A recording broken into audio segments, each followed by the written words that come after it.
Okay, Keisha, we have to figure out what we're gonna do for the theme song. What do you Oh think we wait, should no, no, do no, for no, the no, theme no. song? Okay, you want to hear me? Okay, I can beatbox. A dead ass can beatbox. Okay, what that sound like? Boots and pants and boots and pants and boots and pants and boots Yeah, and pants. keep doing it. You serious? Keep doing it. Boots and pants and boots and pants and boots and pants and boots Yeah, and yeah, pants and yeah. And then you boots and gotta come pants and in with boots like and some pants crazy and boots electric and guitar, like pants and boots and pants and boots and pants and boots and pants and boots and pants and boots and pants and boots and pants and boots and pants and boots and pants and boots and Are you ready to riot?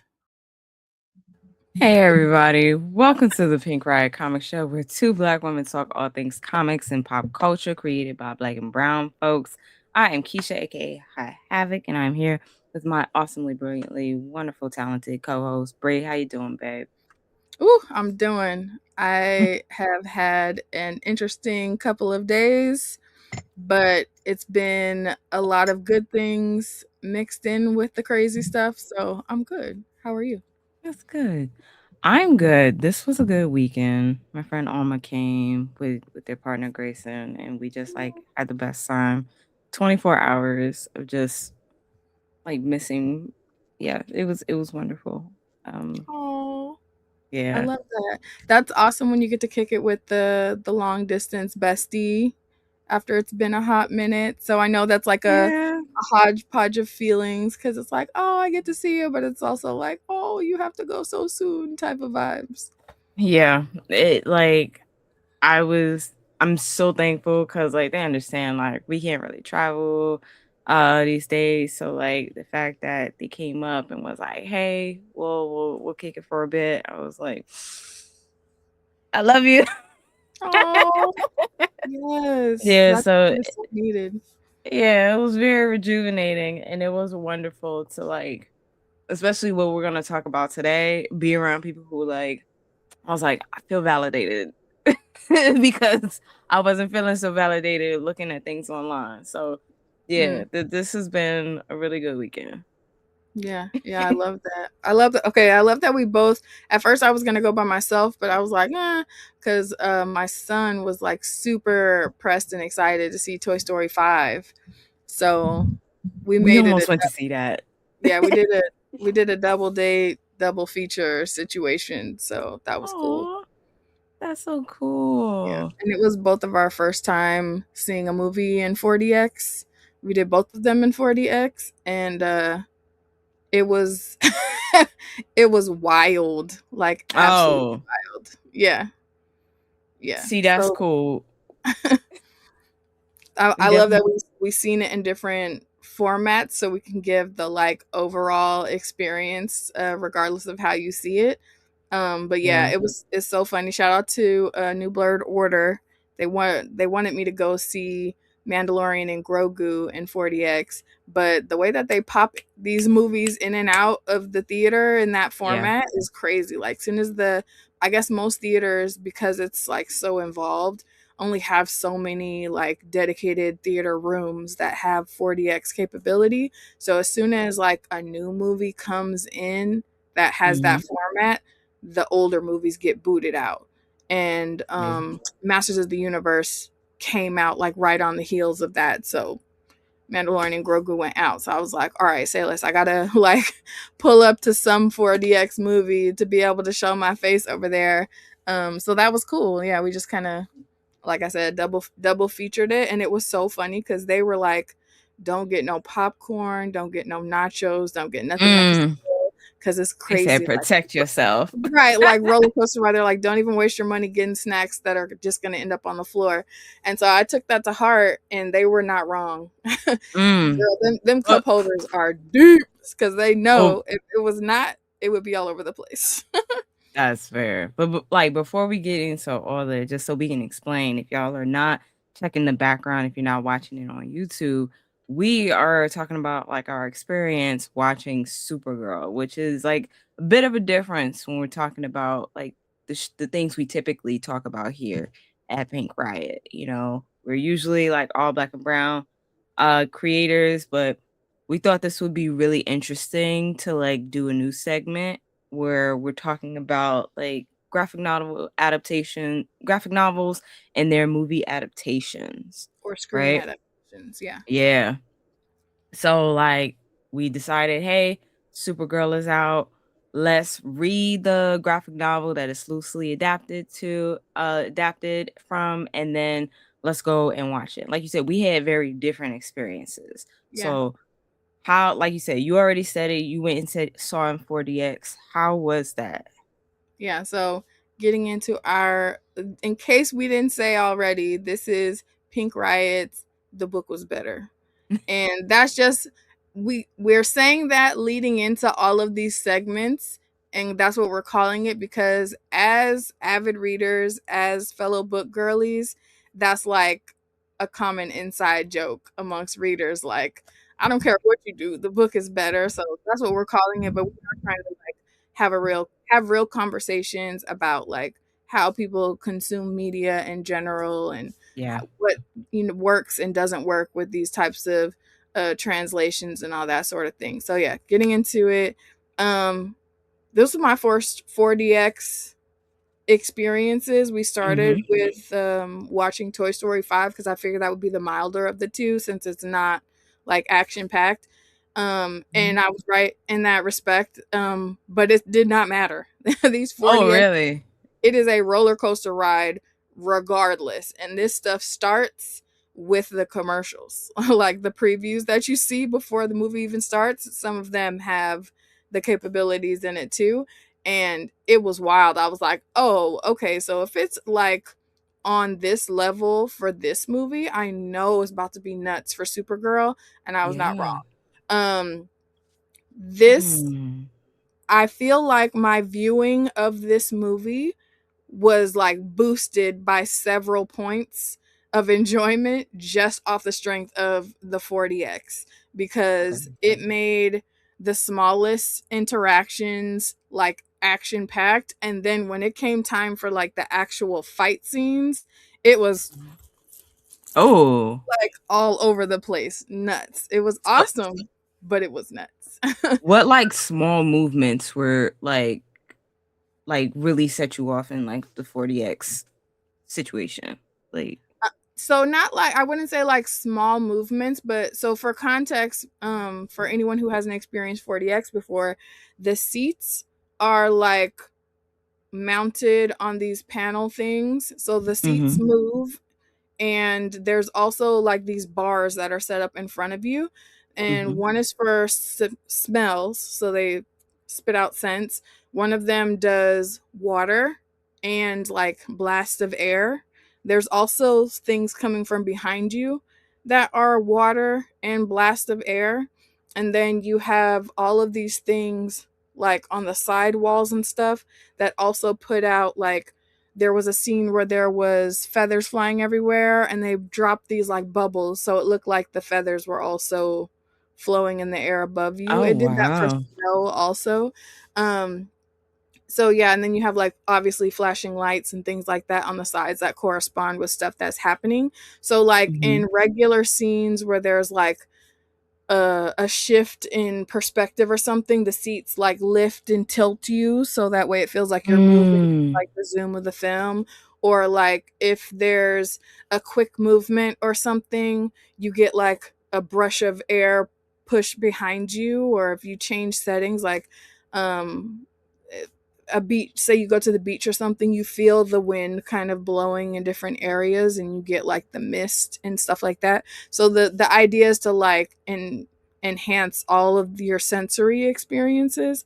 So like it wouldn't just be like she's walking so you feel her walking. No, it's like Oh, okay. anytime there's like a shift of something, they're Mhm. going to like add some other extra dimension, so you're feeling it. So it's not like always all of them all the time, but yeah, Mhm. so it makes it really cool when, especially like I said, like fight scenes or times where she's flying or something like that, you get that same kind of momentum to sort of enhance your experience. So sorry, that was like a long thing, but there's a lot to it. Yeah. And so Yeah. it makes a movie like this where she's super powered, so you feel the flight, you feel the impact of the fights. Oh, that's another thing too. Like within the seat, if there was parts where she was like punching someone or she got knocked back or something, you feel like that movement in the seat. So there's something, Mm. not just like I'm moving like this, like you feel an impact in your like back or your side from the seat. And it's Okay. not like aggressive, but it's there enough where you're like, oh shoot, you know what I mean? So like Yeah. my son was cracking up laughing anytime any of these things were happening. So that probably also boosted my experience because him just like cackling with his whole body makes me happy to see, period. So it Yeah. was like it was nuts. But yeah, so um 4DX is nuts. Definitely boosted my experience to where it would be like me catching things where I'm like, I don't really like that. And then immediately something else is happening. So you're like in the moment for that. But I literally Mhm. was like, I'm not going to like take notes per se. I'm just going to like try to experience it for like surface level what it is. And there were moments where I couldn't because it was like, yuck, I don't like that, or that was a Oh. choice, or like that sort of thing. So I would say overall watchability, like turn your brain off. Is this a decent movie worth your time? I would say yes, 100%. And 4DX, like it was a good experience. I'm glad that I chose an action movie to watch in 4DX so that I could get the full 4DX experience. Mhm. Um, so yeah, that's just my like high level going into it. There were things that I did not like about it that kind of took me out of the movie, and Mhm. then the 4DX craziness would bring me right back. So yeah, high level, I feel like I've been talking forever. High level, what was your like just off the cuff watching experience? Okay, so I saw a standard because while that sounds really cool, my body can't handle all that sensory stuff. It just I can't handle it. So I actually watched it twice. So Okay, um girl. yeah, right. So I saw it with just me and my husband. We went at like a 9 o'clock show, early as hell. Come Um on, Black Love. yeah. Yeah, like we had a good time. We saw the movie and I don't know. I had a lot of thoughts and feelings. So I'm gonna say about a third of the way out, a third of the way into the movie, I had my Mhm. phone out and I'm like taking notes during the entire movie, which already said a lot, right? Like Yeah, yeah.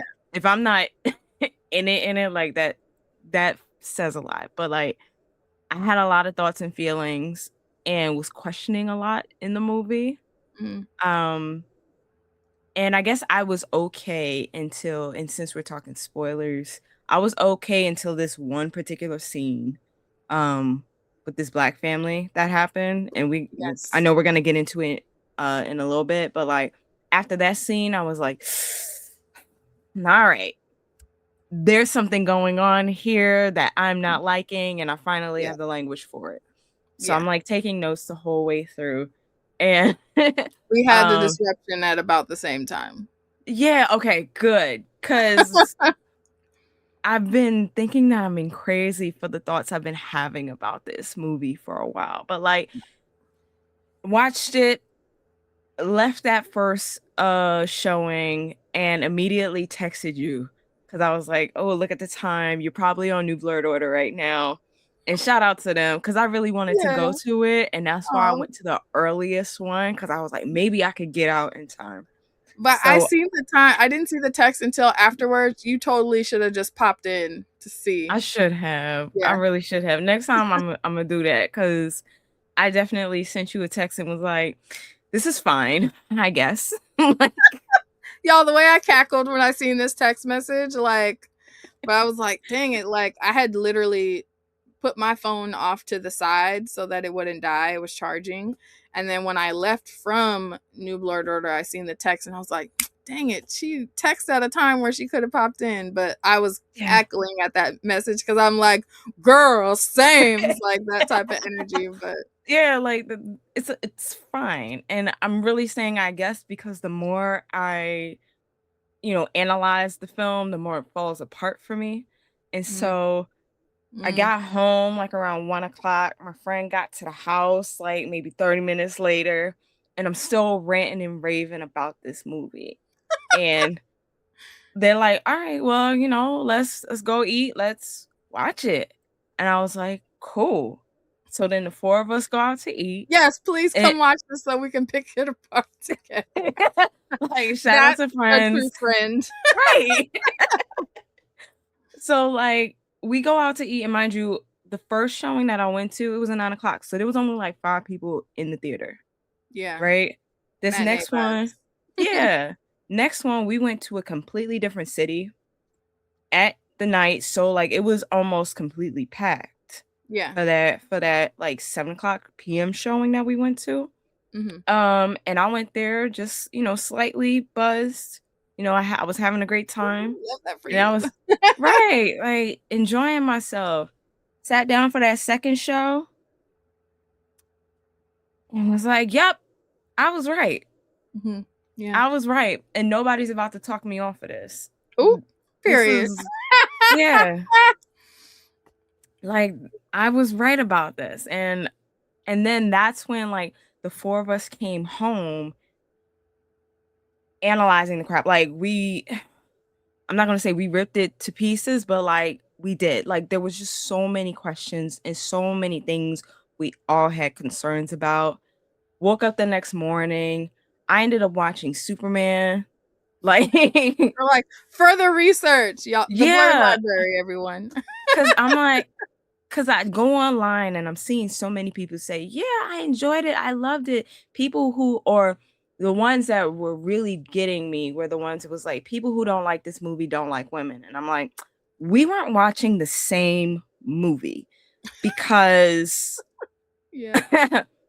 no, like we weren't watching the same movie. And I'm like, I need to make sure that I have the language to say everything I need to say Hmm. because this is a problem. So like read a bunch of articles, read a bunch of reviews, watched a lot of reviews, and like I said, I have a lot of thoughts. I love that you did this like absolute deep dive because the way that we're on like it seems like we're locked in about like our thoughts about potentially where the movie fell short just based on where you're describing you kind of like got pulled out of it also because we're on the same page about Mhm. that. But I just seen it the one time. I had like a lot of things boosting my experience. I chatted briefly with the good folks at New Blurred Order about it. And they gave it middling reviews also. Mhm. Um, but like Vince hadn't seen it, so we couldn't go too deep into like spoilers and whatever. So Mhm. we didn't get to touch base on a lot of things, but it was interesting to see like it didn't take, you know, a deep dive in like literary expose to like come out with the same, you know, No, take of, absolutely not. oh, this really took me out of it. And I was cracking up laughing because Bad Ty pretty much was like he had a similar experience to you where there was other people in the theater and there was like a collective kind of sigh of like, oh, Yeah. from the audience. I didn't have that perspective because it was literally like the showing that we went to was Friday night at like 10 p.m. because that was the only showing I was going to be able to see to be able to make it in time for New Blurred Order the following morning. Mhm. So there was only like a handful of people in the theater, and we're all 40x in it. So I wouldn't have heard anything that they did anyway. Um, but yeah, it was so there it wasn't just us. There was like middling experience from a lot of people, but what's interesting is it's four different ways. So I was like, "Oh, I can't Yeah. wait to tap in with my sis about this because yeah, I want to say like going into it, were my expectations high about what this Mhm. movie would be? No. No. I didn't go into this expecting it to be some, and that sounds away, but I think it's important Yeah. because I didn't go into this expecting it to be like a true feminism, power to the people, good representation. Like I knew better. Yeah. We know better. We have consumed enough of these type of superhero movies where we know like it's a if and or but so type of situation with a lot of Yeah. the things. So I Yeah. didn't expect it to be like all of that. I didn't expect it to be groundbreaking in terms of it No. being like a general You superhero movie that was enjoyable to watch and all of that.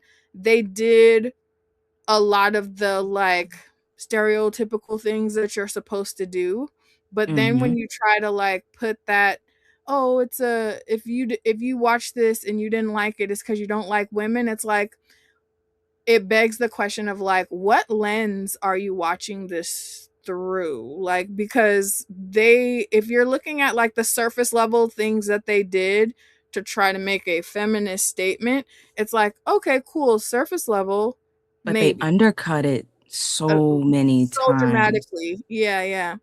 Like So, the yeah, like that I think that was my biggest issue, that there were strong it's like there was a strong attempt at feminist themes, mhm. but then because of the type of characters they had, because of certain characters' actions, like they just at every turn they undercut it.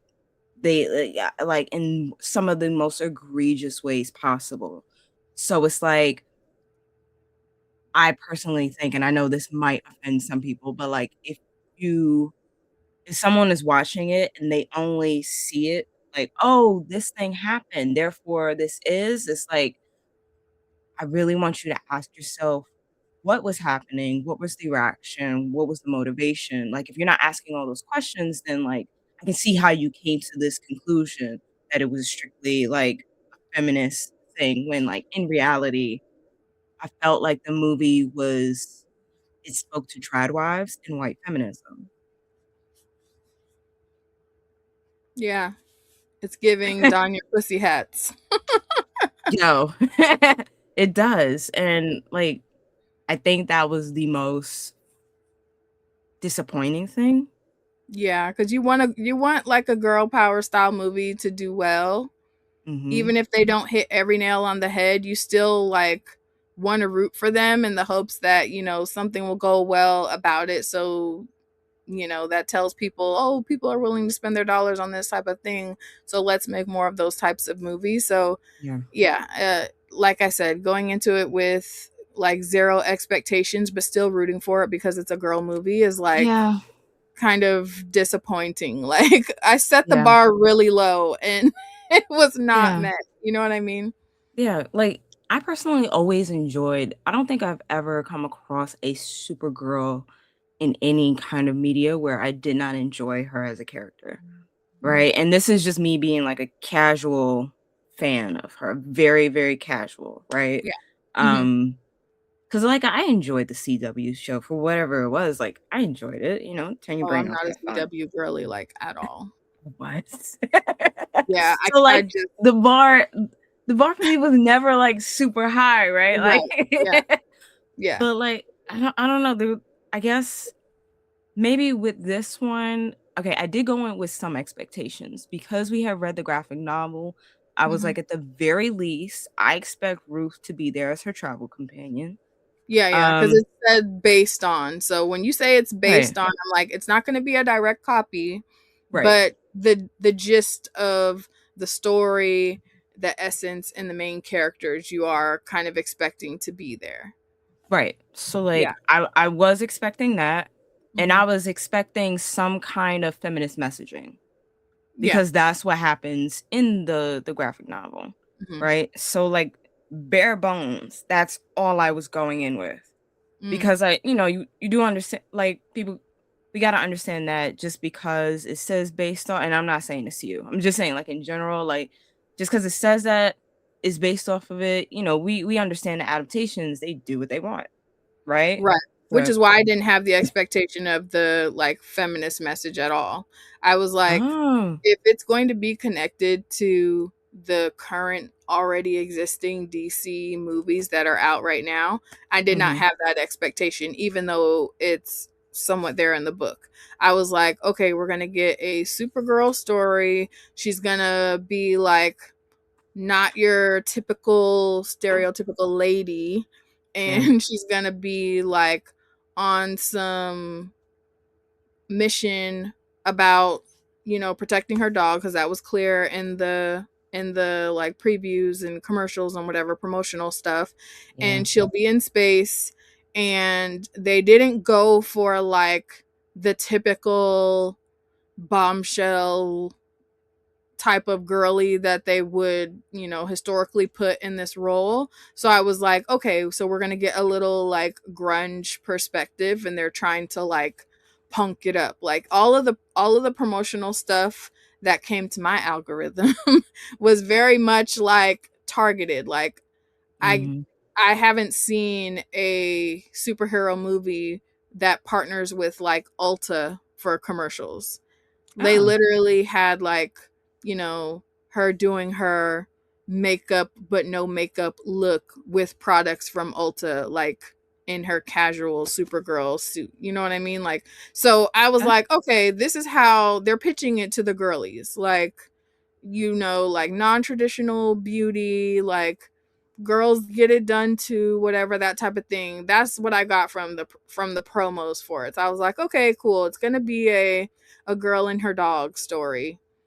Just it and happens to be in that's what it space. is. Yeah, 100%. Very much a girl and her dog Yep. story. Um, So so I that's why I guess was like, that was the only expectations that I went in with it, and they did do that. They did. So I was like, okay, that at the very bottom basement least of it, they did not lie to us about what this movie was going to be. So I was like, all right, cool.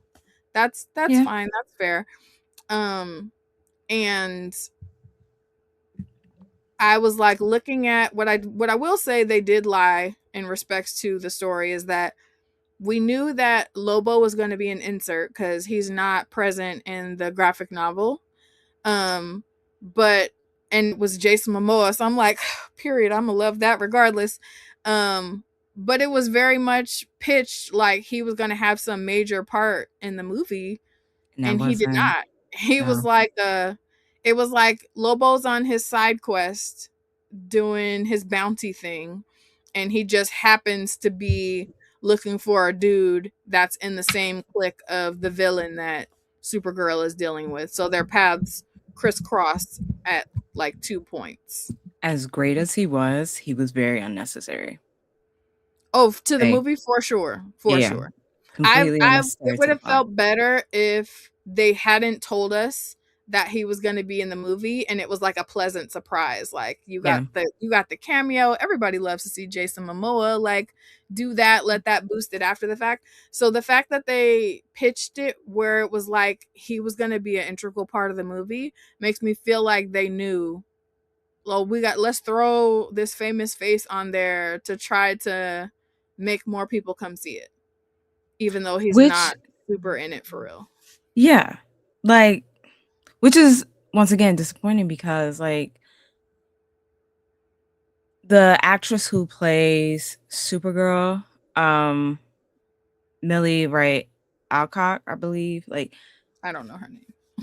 Let she me. she was like one of the best things I'm gonna say about this movie was that she took her role and did a wonderful, phenomenal job, Yeah, right? I Just can't say anything performance against any wise, of the actors in this movie for real. none of them. They embodied their characters. It Yeah, was, you know, they did the best. Some of yeah, them did the best they could with what they got, but some of them was just like she is Supergirl.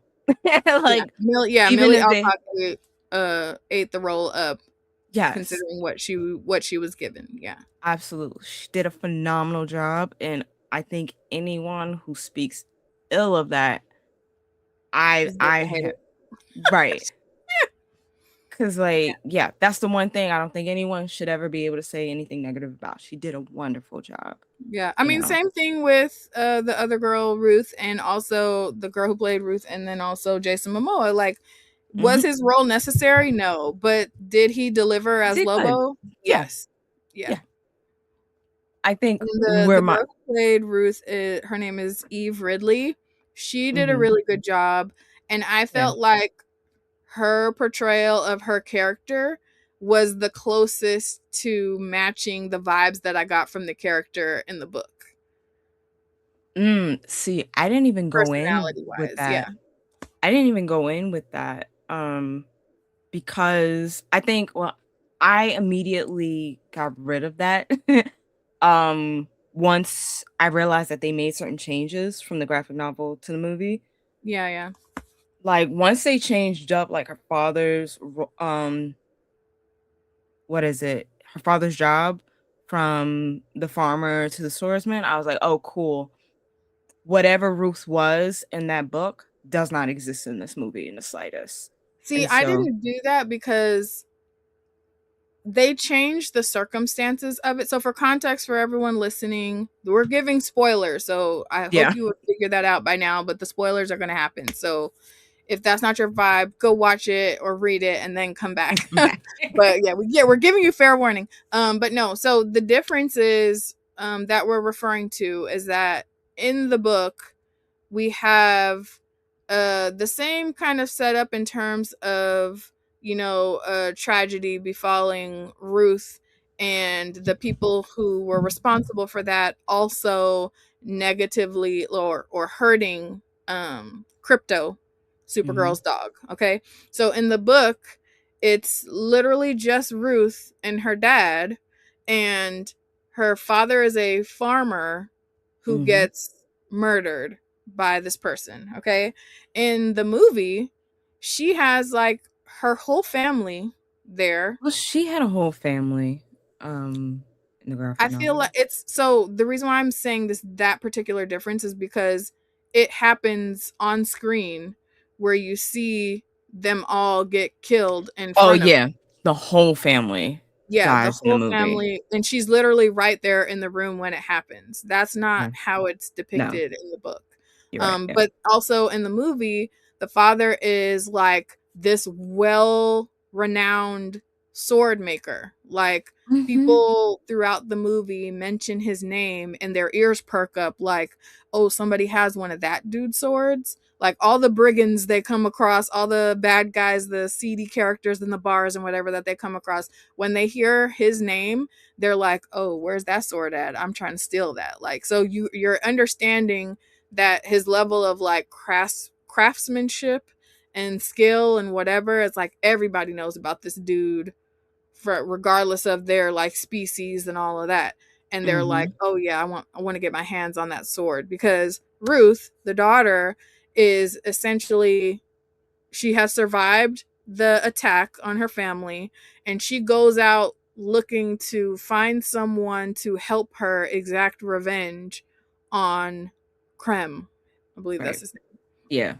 And From of so the she's Yellow like, Hills. yeah, from the Yellow Hills. That's important. They did match that exactly in the movie. And they're Yeah. like, she's like, "I will, if you agree to do this for me, I'll give you this sword as payment once I've been able to, kill him as revenge or whatever, and then it'll be done." And everybody literally has the same thought of like, "Yeah, cool story, kid. We're gonna steal your sword." I think um, that's where my, like, biggest issue was for, like, mhm. a number of reasons. So I was like, "This movie may not turn out well." Oh Um, no. yeah, it happened fairly early Okay. and I think it like I said, I think it got cemented in that one alley scene that we're gonna talk about later on, but, like, so, like, comparing it to the graphic novel, right? Um It was the fact that in the graphic novel, this the story is told through Ruth's perspective, right? Yeah. So we Future get Ruth. a right, like it's a flashback and all of that. So like we're getting a lot of Ruth's personality and all of that, and through her family, you come to realize that she comes from like a very strong mother who is like a badass in her own right, or like she's able to like wrangle. like these four brothers together and all that stuff, and like wishes her well on, the journey that she's having or whatever.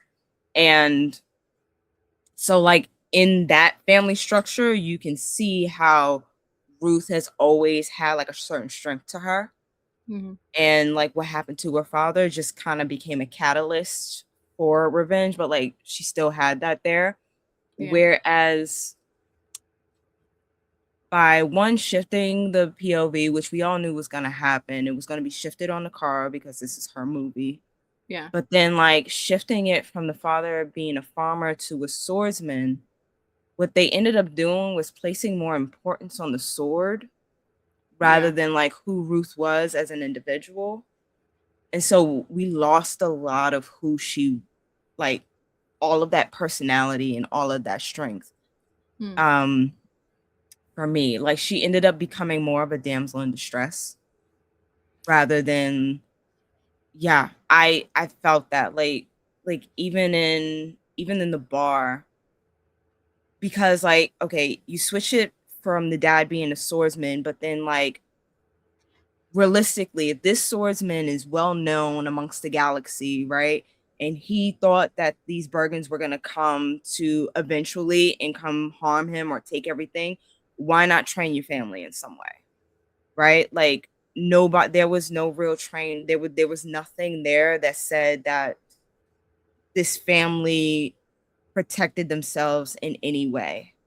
Ah, so Yeah. I get how it could take away from it, but I have to disagree on a few little points. Not that it's entirely wrong, just that there was some little specks of it there in the movie. It just didn't land as hard as it probably should have in order to maintain Ruth as a character, the way that we would have viewed her from the book. So like the in terms of the mother's strength, when the brigands come, the first thing that comes across is the dad is like, "Oh yeah, they're here or whatever. We know what they're trying to do." And the mom is like immediately the badass out of everybody because she's like, Give you that. "Okay, well, we're going to give them we know what they're coming to do. We're going to give them what they want and then they'll leave." Like she kind of took control in that scenario and he took a backseat and kind of just listened to that. So I was Mhm. like, "Okay, we get the examples like dad is a badass in his own right because he's making these swords that everybody's gonna come for or whatever." Then we Mhm. have the villain come in and it's clear and he's like, "Oh, is that pie or whatever?" He's like a jerk, obviously, as a villain kind of should come Mhm. across. And the mom is just like she doesn't even say anything. She just serves him up the pie like, "Here, have it, damn," type of thing. She doesn't say it, but she does do that. And then when we see interaction where the brother was like in another room listening to music and he like sees that his sister is looking at something but he had headphones on so he didn't hear the interaction of anything else that's going on, and he like jumps out to like surprise slash scare slash prank the sister, which results in Krem killing him. And then the Yeah. mother immediately jumps into Goes off. action, Yeah. is like going off to, try to kill him and slash avenge her son. And the father did take some, was it enough? Some. Absolutely not. But It they did have wasn't. some type of plan in place because he was able to press a button and activate an explosion outside. I don't know what exactly that was supposed to do, but there was some type of measure of that there. And we also see that whether she was in shock or whatever, she did not move from the spot. That was the craziest part about that. But Yes. it also to me kind of rang as like, I feel like if she had been fully just a damsel, she would have like fallen apart in that moment Not and maybe wouldn't have necessarily. been able to immediately jump up and go to the next thing, which would be revenge. So, like, I hear what you're saying. Mhm. I still stand by the fact that she was made to. Okay, so maybe I'm using the wrong phrase because, like, yes, she has revenge. She has this anger, right? She Mhm. has this thing that she wants to do and that she's actively searching for. But, like, at every turn she is turned away from that, right? She is told constantly she can't do it, that's not her place, da da da da da, and it's done by Kara. Yeah, that um part I did not like because that's not their relationship in the book at all. Like, it's so not. I hear what you're saying about the drastic difference in personality, because that was one thing that bothered me. So for context, for y'all listening or watching, in the book, Ruth slays a freaking dinosaur on one of the Mm-hmm. planets that they go to visit. Like, she's nice with it. She Yeah. the same kind of thing happened in terms of, the green uh sun affecting Kara negatively to where she can't use her powers and she's like hurting and Mm-hmm. near death and all that or whatever. So that actually happens, and Ruth protects her from these giant dinosaur-esque creatures Yeah. with her sword. So it's Keeps like, it safe. okay, we get to see that level of badassery. Like, she wasn't completely helpless. She could hold her own. She just wanted to make sure that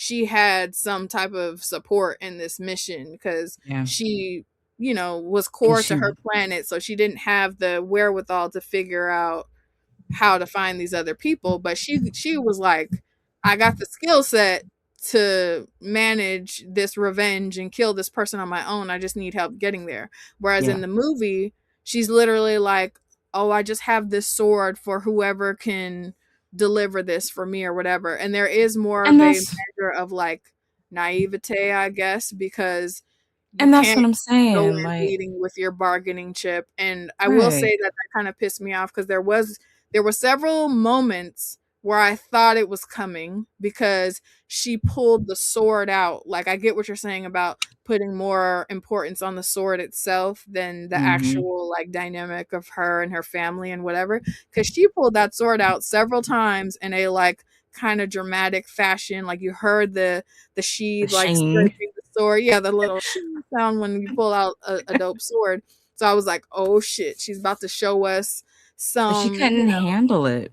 Like yeah, there was she never a time where and she showed skill with the sword. They did give her some moments where she was like, she did defend herself against one of the brigands when she was in the jail, like physically which was able to maneuver also how small she was in comparison, like around him and all that. But that also did not make sense. Okay, no, I'm sorry. I like not to like cut you. Like that scene didn't make sense when you compare it to what happened in the beginning of the thing. Because if we compare the sizes of both those guys, like the alien who like pulled a sword from her and like screamed in her face and then walked away, versus like the brigand who she ended up choking out in this like tiny cell where she was like up against the bars, and she was actually like mindful of like the poisonous stuff that was on the barbs and all of that. Like if she was able to do that, and just mind you, like this movie takes place within a 3 day span, which yeah, I talk about, like I also had an issue with that kind of like time urgency, because that made a lot of other things in this movie not make sense. yeah, So for like, context for those listening, in the book, it yeah, takes place over the course of months. months. Yeah. Yeah. And that So we'll touch more on that later, but continue. I'm yeah, sorry. so like taking it from the months in the graphic novel to the 3 day, Disney plot that we usually get, you know, day 2.5, she's able to like hem up this guy who is like 3 times her size, 4 times her size, but the same size guy on day one, just yelled in her face. Like, where was that I feel strength like from the day dude two and a from half? I feel like the dude from the bar in the first like encounter was massive in comparison. Like, I don't think he would have fit No. into the cell, because if It's not even like they it's not show the even just size about the difference size. It's between the him fact and that Kara it's when they're it's the fighting, fact that and he's a lot she had the bigger. courage to fight this other guy, right? She The had the other guy, courage to do all that stuff and the strength to do all of that. Where was that in the beginning? if we're being so for real though, like, the time, it's literally like the same day, or the rather the next day, right after all of this stuff has happened. So we are taking into the fact that she's a young person who just saw all of her family get murdered, and she's probably running on adrenaline and all these other things. And to be fair, she didn't shy away from that. Kara literally told her, "Wait over there, I'll go talk to him." So I don't think that she was lacking the gumption to try to do that. And then I also disagree with you about the size of him, because Kara fights that dude in that scene. He's like a lot bigger than her. Like, you see the size of the mount that he was getting on to ride away. And if you're looking at like the comparison of, because he takes her sword, and if you look at the comparison of the size of the sword to the mount and him and all of that, I feel like that dude was significantly larger. And I wouldn't compare the two like in terms of Ruth's resilience or ability to fight, because she literally just followed Kara's instructions and stood to the side in that scenario. But I But do she 100%. didn't follow Kara's instructions most of this movie. That was also their first encounter. So I left room for that. Do I agree with you about the fact that they took away a lot of the badass things about Ruth? 100%. Do I agree with you that there was more opportunities to let her be the character that she was meant to be to the story? Yes, there was a lot of missed opportunities, and they were literally right there. And it wouldn't have taken a lot or time or whatever. But yeah, they did some weird stuff with the relationship between Kara and Ruth for sure, because in the movie, Kara's like telling her, "Oh, don't do that. You need to do this, whatever." Da, da, da. It was like flip flopped kind of in the book, in terms of Mm-hmm. that. But It and it was. made, yeah, I don't think that it was to the extent that you're saying about those particular differences, but I do agree that they definitely took a lot away from her character in terms of her power and ability. And they did damselfy her, but it was coming from Kara in the movie, which to me takes more away from it. Because like the Yeah. scene where there's another scene where when they get to the other after they've decided that, okay, the crypto gets shot by this venomous thing, okay, that is the same type of thing that happens in the book. And they're like, okay, we have to go find Krem in order to get the antidote for this. So that those things are the same in the book and in the movie. They're going off to find, they're pretty much following a breadcrumb trail. That also kind of takes away from the intensity of what's going on with the villain, why we would even view him as a villain. So in the book, they're doing this over the course of months, and they go to several planets where this dude, along with this other group of people that he's joined up with, have um have conducted a genocide essentially, and destroyed like whole groups of people on each of Mm-hmm. these different planets. And they're still like kind of following them along. That definitely gets like beyond minimized in the movie, because it turns into, it's just the, well, not just, because It was that's a whole, trafficking. yeah, Yeah. it turns into trafficking. And they're keeping these brides to maintain this all male um All male group of race. people, So race of people. yeah. Yeah, and it's like, okay, why was that necessary?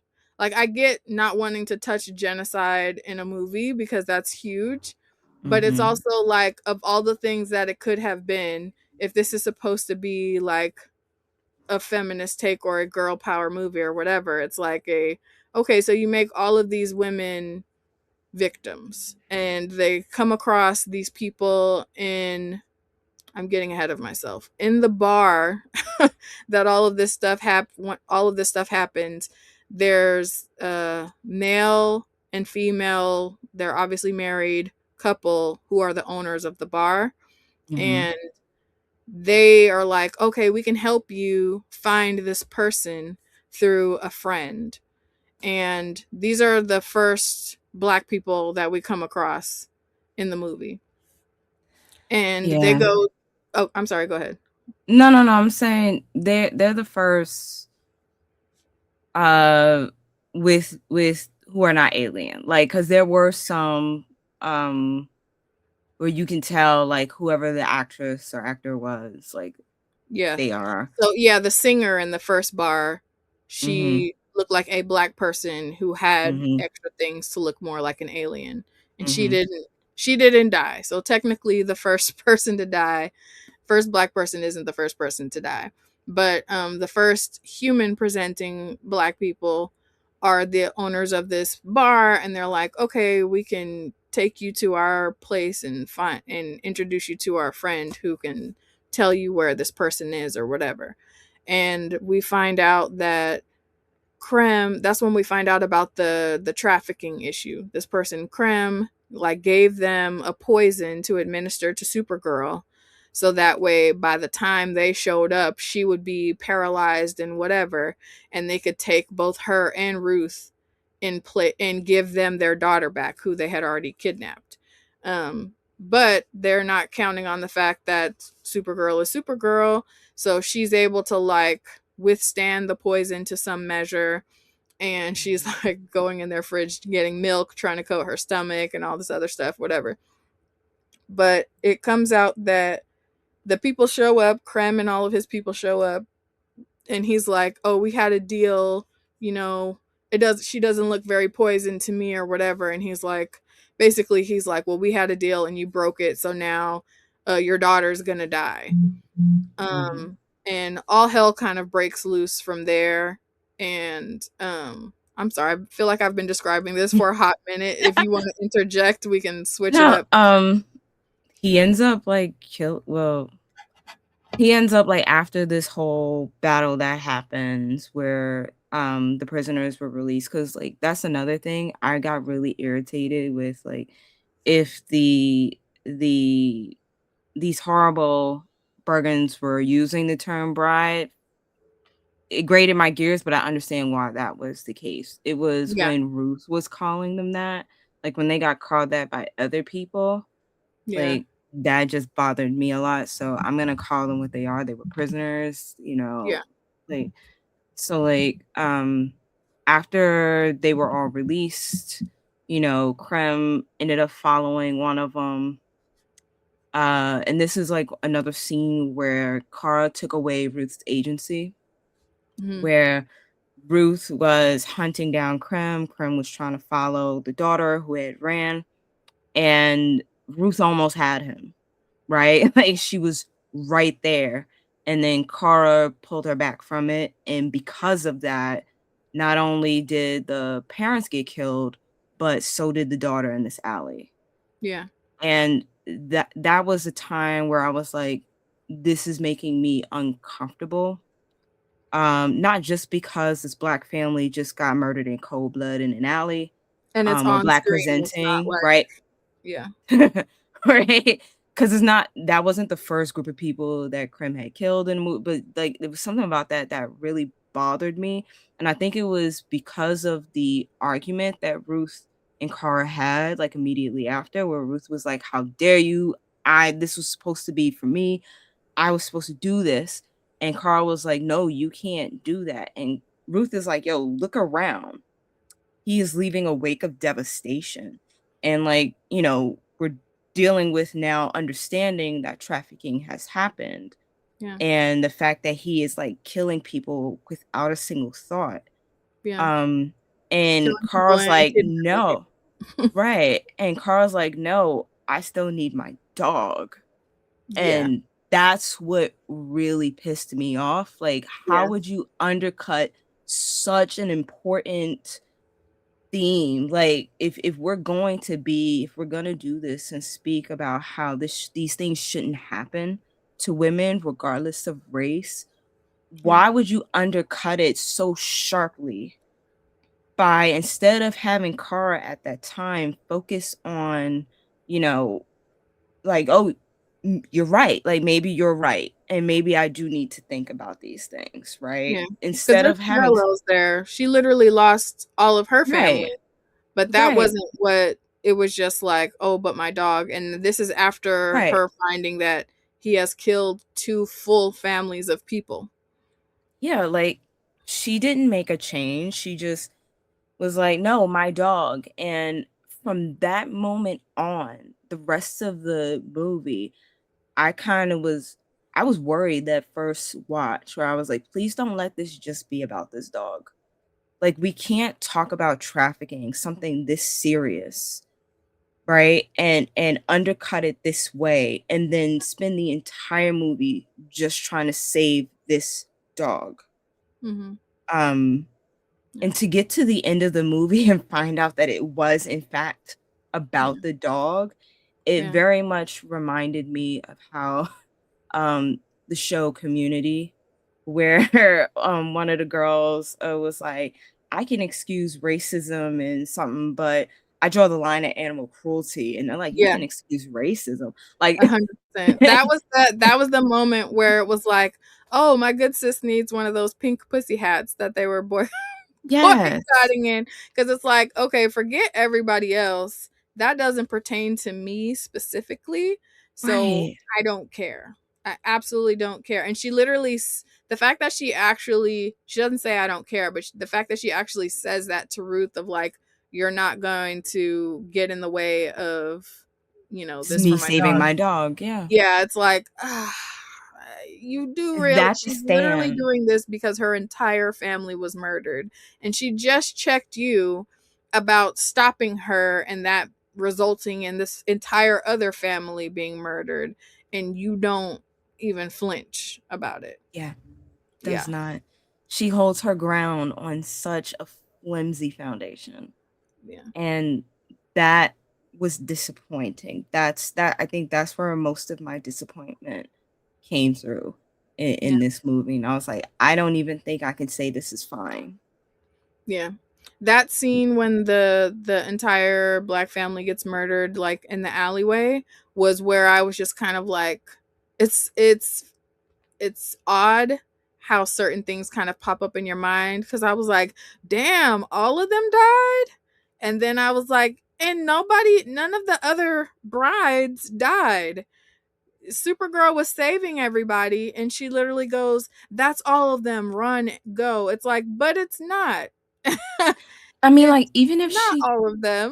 right, And yeah. even if she didn't know that, the daughter was out somewhere else, right? Like, even if she didn't know that, I feel like there was, like, no real space to ponder the mistake that was made, right? She just Yeah. walked away and was Yeah. like, "Well, that's that." Yeah. Like And there was no like immediate danger after the other people had left, and it was still just like they're just laying in the alley. and, like, even when she flew up into space and, like, but it was a beautiful shot of Scene. her in Yeah, space, screaming, you can't hear it, but you can yeah, because the vac. feel. Yeah. Right, and you could, like, feel the hurt, the anger, all of that. I couldn't quite believe that that was because of what just happened down there. I couldn't believe that that was it wasn't just because of her dog and, like, her loss and her and everything she's gone through and how all of this is impacting her. And for me, having a superhero who is very self-centered in that way, and I know we'll probably get into this a little bit later, but having a superhero who's so self-centered in that way, like, I know she will eventually grow and become something different and better, but to be introduced to her this way, it just once again, just disappointing.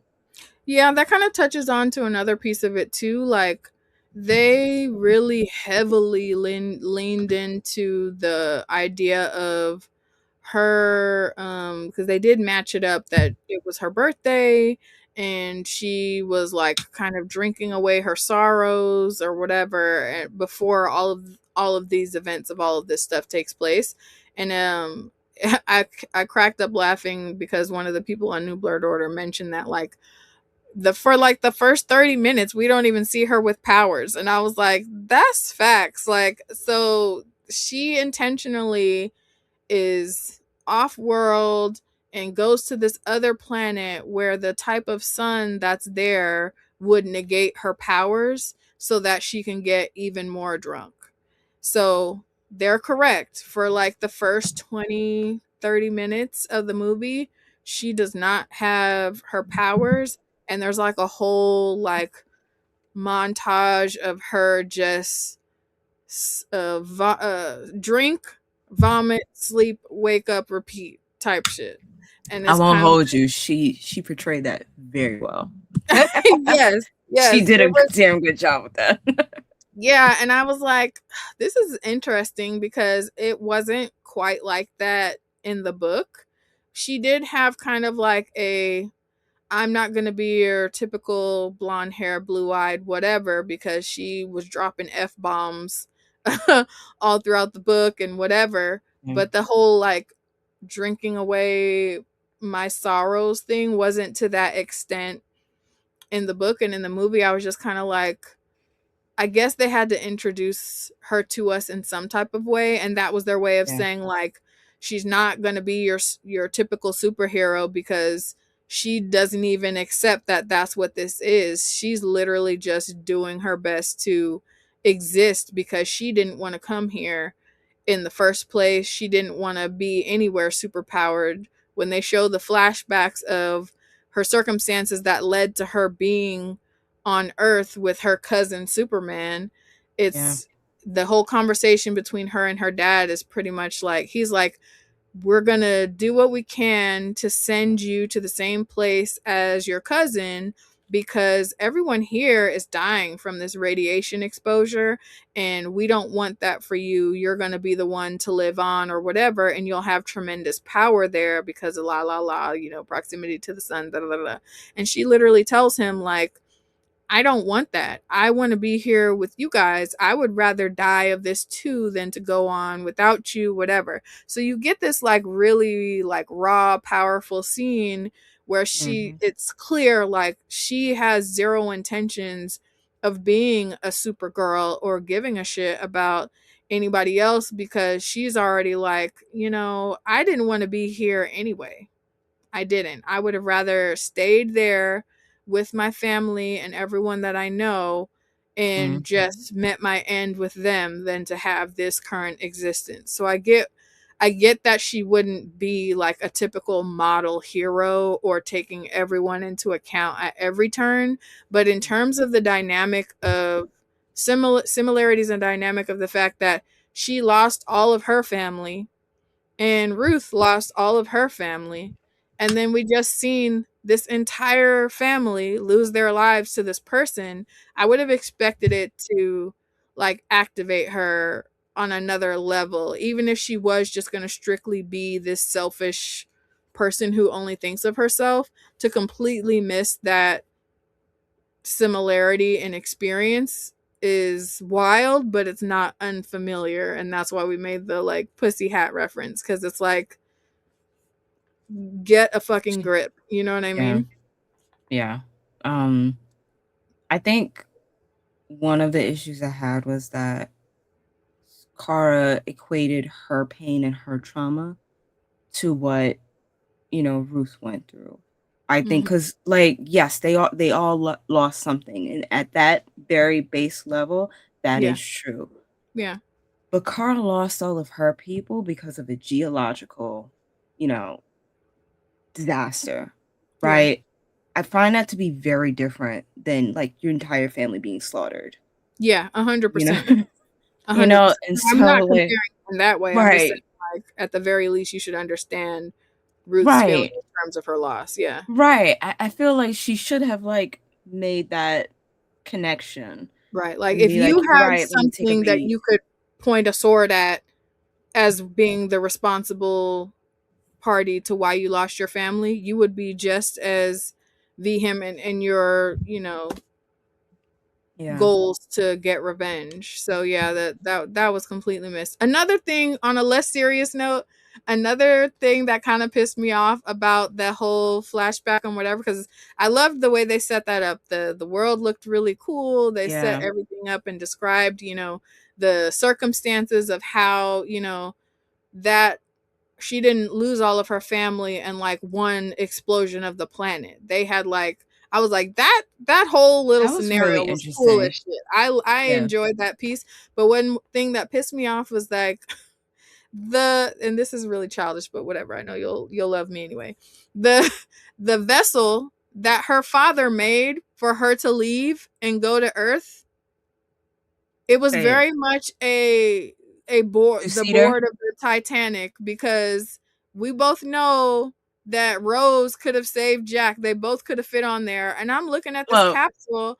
I'm like, her and Crypto can fit in there, but that was a whole dome, like a whole ball. So like you they mean to tell me literally, you had your brother's plans, you made it bigger, right, but then you don't make it big enough. right. Just it was just shy. And I'm just kind of like, I'm sorry, babes, but Pops would have been in there before the dog was in there. Like, what are we talking about? Like, I would you have know, both. like she lost her Yeah. mom there, but I'm Yeah. just like, whose idea was this? Whoever, it was a very, because like in the book, the way it's set up, there's literally just enough room for her to fit in this pod.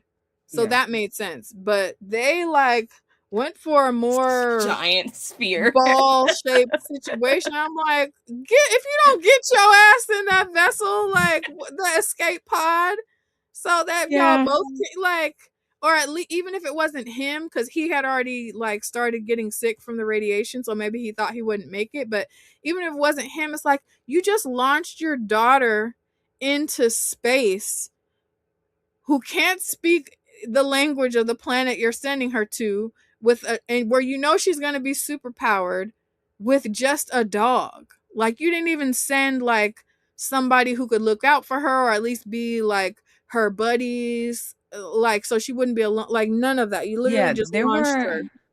there were a lot of questions to that because like It's like, it didn't make sense because like if you okay, so like she gets hit with something that has kryptonite in it, yeah, right? And then like you see how the yellow sun, how quick the healing process happens when she has, the sun on her. So like yeah, how I guess it wasn't really explained how it was absolutely necessary for dad to stay behind.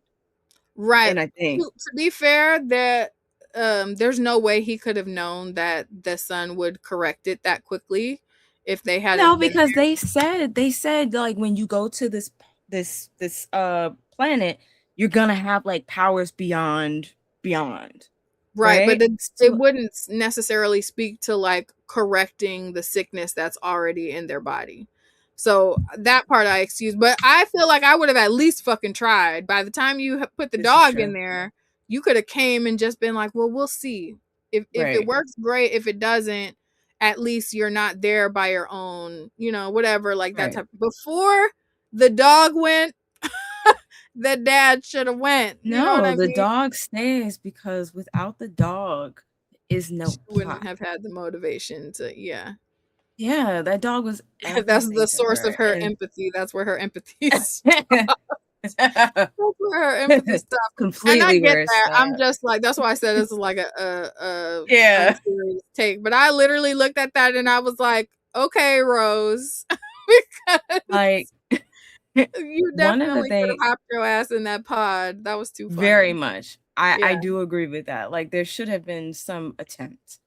But like with my friends and my husband, like when we went to see their issue, because like with the backstory, I found for me that was one of my favorite parts of the movie, right? yeah, Because it 100%. gave us like a really good idea of what Krypton was and Yeah, like, the fact that the planet didn't die in a day, it happened like over time and stuff like that. And I was yeah. like, "Oh, this is really cool." And Added apparently I some was the only one who politics to thought it that. too, and all of that.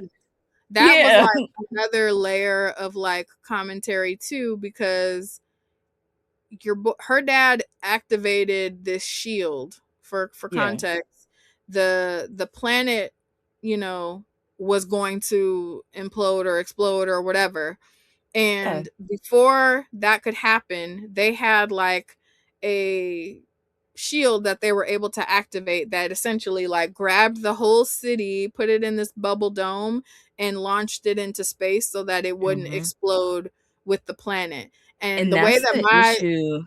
we've been friends for too long, because I literally was like, oh, so they were like, we don't have enough time to save everybody, but we're gonna like sound the alarm so the rich people who are closest to the downtown Okay, you area saw that, can right? go. That was the one issue that I had. I was like, "Oh, all the rich and But professionals I were had an issue saved." with it because it sucks to see, but it's realistic as fuck. Like, It is. And that's why, like I said, like, even though I had that issue, I kinda, like, let that go over my head. So, like, I was yeah. fine with the backstory, but apparently, like, I was the only one who was fine because everybody else was like, "You mean to tell me, like, this giant ass planet dies, everyone else knows that there are no Krypton like, nobody from Krypton alive anymore, but, like, there's this little rock that has the capability to create this giant force field, and it's just floating in space, and they didn't put out like a beacon, they didn't do anything for 8 years. They just like they had a huge problem with that, and I was like, "Oh, maybe." Maybe And I what's don't crazy, know. it was more than that though, because it was 8 years before she was born, right? Maybe. Yeah, I it was. just remember the number 8. Yeah, so it was 8. So they did this whole they she said that the whole planet exploding and the city going off on its separate thing in the shield or whatever, that was Mhm. 8 years before she was born. And she didn't get sent to Earth as an infant. So it You're had the right, she was capacity to, yeah, yeah, to exist and sustain itself for quite some time, cuz how let's come they just say if didn't we don't, how old was she turning for her birthday? I don't remember if that was 23, expressed. 23. 23. So it was even longer than that. So you're looking at 30, 31 years worth of that space existing, and they can send, so it's like, if you can do that, then send the pod and ask for, and she can fly through space and so can Superman, so they could have come up with some system to like get help to come back. This is some kind of So that was signal like she a could plot have, hole like for me. I was like, maybe that's some Superman thing that I don't know all of the yeah. details about, so I kind of just let it rock. But I was like, there was too many gaps in what was and wasn't happening in terms of that, and I was just like, oh, okay. I will say I did enjoy that part because it was very well done. Every aspect Yeah. of it looked cool and like It was futuristic and beautifully lit. otherworldly. Yes, It was yes, beautifully lit compared to the rest of the movie. yeah, 100%. But I will say 'Cause that while I did thoroughly enjoy that part, the part that I enjoyed the most was there's a scene where Kara is trying to leave the planet and she goes to chart this like intergalactic bus or whatever, and there's all these aliens and stuff on it. Ruth, excuse me, Ruth sees that she's going there, so she like hops on the bus, and that was the comedic relief in that scene was very much on point, because that little you bus see, driver. to me that's like a scene that I want to see in all these types of movies. It's something that, if you can say what you want about a lot of the Star Wars movies, but they do this really well where they're like, show me a scene where we get to see a everyday life scenario, but it's people or creatures from all different walks of the galaxy, so that it feels like a hodgepodge of otherworldly but everyday scenario. So for Yeah. this to be like, yeah, we're trying to go to this other planet, so we're just going to hop on a bus. Can you imagine if you could just pay your bus fare and ride across the galaxy to some other planet? And as you're doing that, just like how you would on like a bus in New York or wherever you live, you're going to encounter weird people who are just about their everyday life, like people of all walks That of life. was And it there's was. always gonna be somebody who stinks. There's always gonna be Someone got somebody motion who has sickness like, growing up. yeah, yeah, all types of crazy stuff. So it was like they combined it, because most people like on planes get motion sickness, and obviously this is like to the ninth degree because this is a bus that goes through space. And one thing that I really loved was that the driver of the bus has this like little creature dude who's like his co-pilot slash translator person, and he Yeah. was freaking hilarious because he was just like talking his shit, and he's actually in the book. When I went and looked back at the book, I was like, oh, they grabbed this little guy straight from the book, and I didn't pay him much Yeah. attention because he doesn't have really anything to say in the book.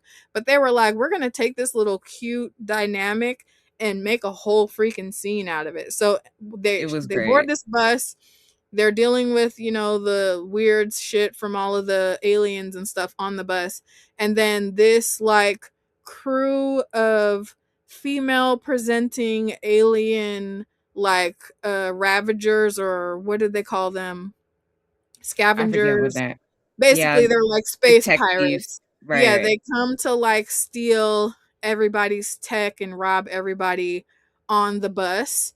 So we get some more cool fight scene They between had her and these thieves. Where like so you know, Marvel, I feel like Marvel started it first with that like long hallway scene mm, where like you just see like the full extent of your main character's personality and just badassness as a whole. And yeah. like over the years they've gotten more creative with it. So to Oh, see like like that, Shang-Chi had a really dope scene yeah. like that. Yeah. Right, and so, like, we're getting that now in, like, in this movie, it happened in that bus, and it was hilarious, it was Yeah. awesome, you know, Yeah. like, she's glitching because she stole something from one of the tech pirates that allows them to move around, and she stole that, and she's, like, glitching in and out of the scene and stuff like that. Some of it felt very choreographed, you know, to be fair, but, like, still had a good time with it. Like, Yeah. it was really, really fun. I think it was, like, the one Yeah. time where you're Yeah. right, That was it my was favorite scene in the movie yeah, for sure. Yeah. yeah, So and that was cool, and I was like, okay, and they made the space pirates or the tech thieves all women presenting like aliens. mhm, And she ultimately like starts using her powers because she got close enough to a sun that would like, you know, soup her up or whatever. And she defeats them, saves the people on the bus, all while this little guy is making his little hilarious commentary. And then she catches them and ties them up and is like, you know, do y'all know about Krem and where he's at? Because that's we're on the mission for that. So I was like, okay, this is cool. They reveal that, you know, Krem is doing this like um abducting women for the sake of their all male species and whatever and it comes from them, and you see that it's coming from one of the female presenting raiders or thieves, and she's like obviously like emotional and feels a way like it maybe could have potentially happened to her or somebody she knows or something like that, or just is like, okay, mhm, we're getting more empathy for these women from the fucking space pirate. And it's like, okay, that's cool or whatever. And I thought there would have been something else to that, but there wasn't. It was just like yeah, moving right along to the next thing. And I think and that that that being like, undercuts it. yeah, it does. It definitely does undercut it. And I was gonna say, like, it's another area where it's like, okay, I get that it would be a very boring movie if they didn't encounter any obstacles on their journey to find Krem. You know what I mean? Mhm, That would be too easy. It would be boring. It would be like, okay, that was quick, you know, type of thing. But this is where I was like kind of comparing it to the graphic novel because I was waiting for, yes, obviously the women being abducted and used as brides and held in cages and whatever just to further this species of all men, whatever, la la la, is awful. But in comparison, like I was saying in the book, it's literally like genocides happening. And they even go yeah, as far as to be like, on this one planet, there's all blue people or blue creatures, and then there's all these purple creatures. And there's obviously like a, you know, societal structure that pits the, you know, well-to-do blue people over the purple people, and da, da, da. There's like a lot happening in the space of yeah, one issue. and they count that as one of the, obstacles for her to get to the next thing, and then they show that it's a pattern. This is what's happening at multiple planets or whatever. And it solidified the villain in a like way more substantial way in the book to me than it did in the movie. Not that we want to see, too much of that on screen, but Mhm. I just felt like it was like a weird, like what was the, I guess what I'm trying to say is the changes that they made in the movie didn't make me care more or make sense in terms of like visually how they were representing it, as to why they changed it. And I get it, they said it's Yeah. based on, so they didn't have to make it an exact thing, but yeah, I there was, the other things were there, just not that. So they like literally based I it off of like the first two issues and kind of the last issue of the books. I wouldn't even say the last issue because for real, they took away my favorite ending. Yeah. Like we can get into that later, but like what I wanted to say was that like in terms of them not bringing up genocide, I kind of understand why they wouldn't do that. Not just because of like maybe not wanting to address it, but it's a simple fact that after watching Superman, they kind of touched on that in Superman. So Okay, like speak more maybe about they that because I had zero desire to yeah. see the Superman movie, so I didn't watch it. No, actually it's in my opinion is better. Yeah, Um I have heard that. Mentioned that on yeah, Blur. it's better. It has its issues definitely, but like it's better than this. So like so in this one, in Superman, um, the villain Lex Luthor, he is able to get the United States government to like back this other country in you know, their eradication of this country, right? And these people, right? So it's very much a parallel to the US Israel Palestinian um genocide that's currently happening right now, Yeah. right? And so Superman takes a very hard stance in protecting these brown people in this country that is being destroyed because of other people's guilt and greed and all of Oh, and that. that's like all on screen. They make them brown Yes, and everything. very Okay, wow. yes, So they didn't very have on. to shy. Yeah, I assumed it yeah, was, we're shying away from this for the sake of la la la. But if they did it that on the yeah, nose in that movie, then it's like, yeah. So like seeing that, I'm like, okay, I can get why you may have wanted to focus a little more on something else, like another tragic situation that is currently happening in the world and that we need to address. yeah, I just think they didn't stand for it as strong the way yeah. they did in Superman. And Okay, I get that Kara is still like in the beginnings of her journey, yeah, but like to make such a stance in one movie and then to make such a like wish-washy thing in the next yeah. just was very much a turn off. Mm, Um I wish it did stand 10 toes in it, right? Like yeah. instead of the motivation being her dog, because in the graphic novel, what I do appreciate is that Ruth goes most of that journey with Kara in the graphic novel. She's like, oh my gosh, she's doing this for her dog. And then Kara goes, no, I left my dog in capable hands. He's fine. I'm here for you. You Yeah, need to figure out where you want to be in this and what yeah, you want to do. And yeah, places this back on Ruth. And then Ruth makes this decision to not kill Krem, right? Like she yeah, makes that decision. Kara does yeah. not take that away from her. Yeah, Kara because she takes that surely did in this movie. She for sure stole it from her, because it's like, you're right. protecting her from becoming like you, but then you still killed him anyway. And that was such a ick, because she was like, "This is for what you've done to them and what you did to my dog," type of thing. And I was like, oh, "Okay, Like girl, really? we Like almost got please there." be right. Be fucking Yeah, for real because they took away a great kill scene in the graphic novel, right? they trap Krim in the Phantom Zone, right? He is there for hundreds of years. They say the first 100 years, he's like saying, fuck them, da da da da da, they ain't shit. I shouldn't be here.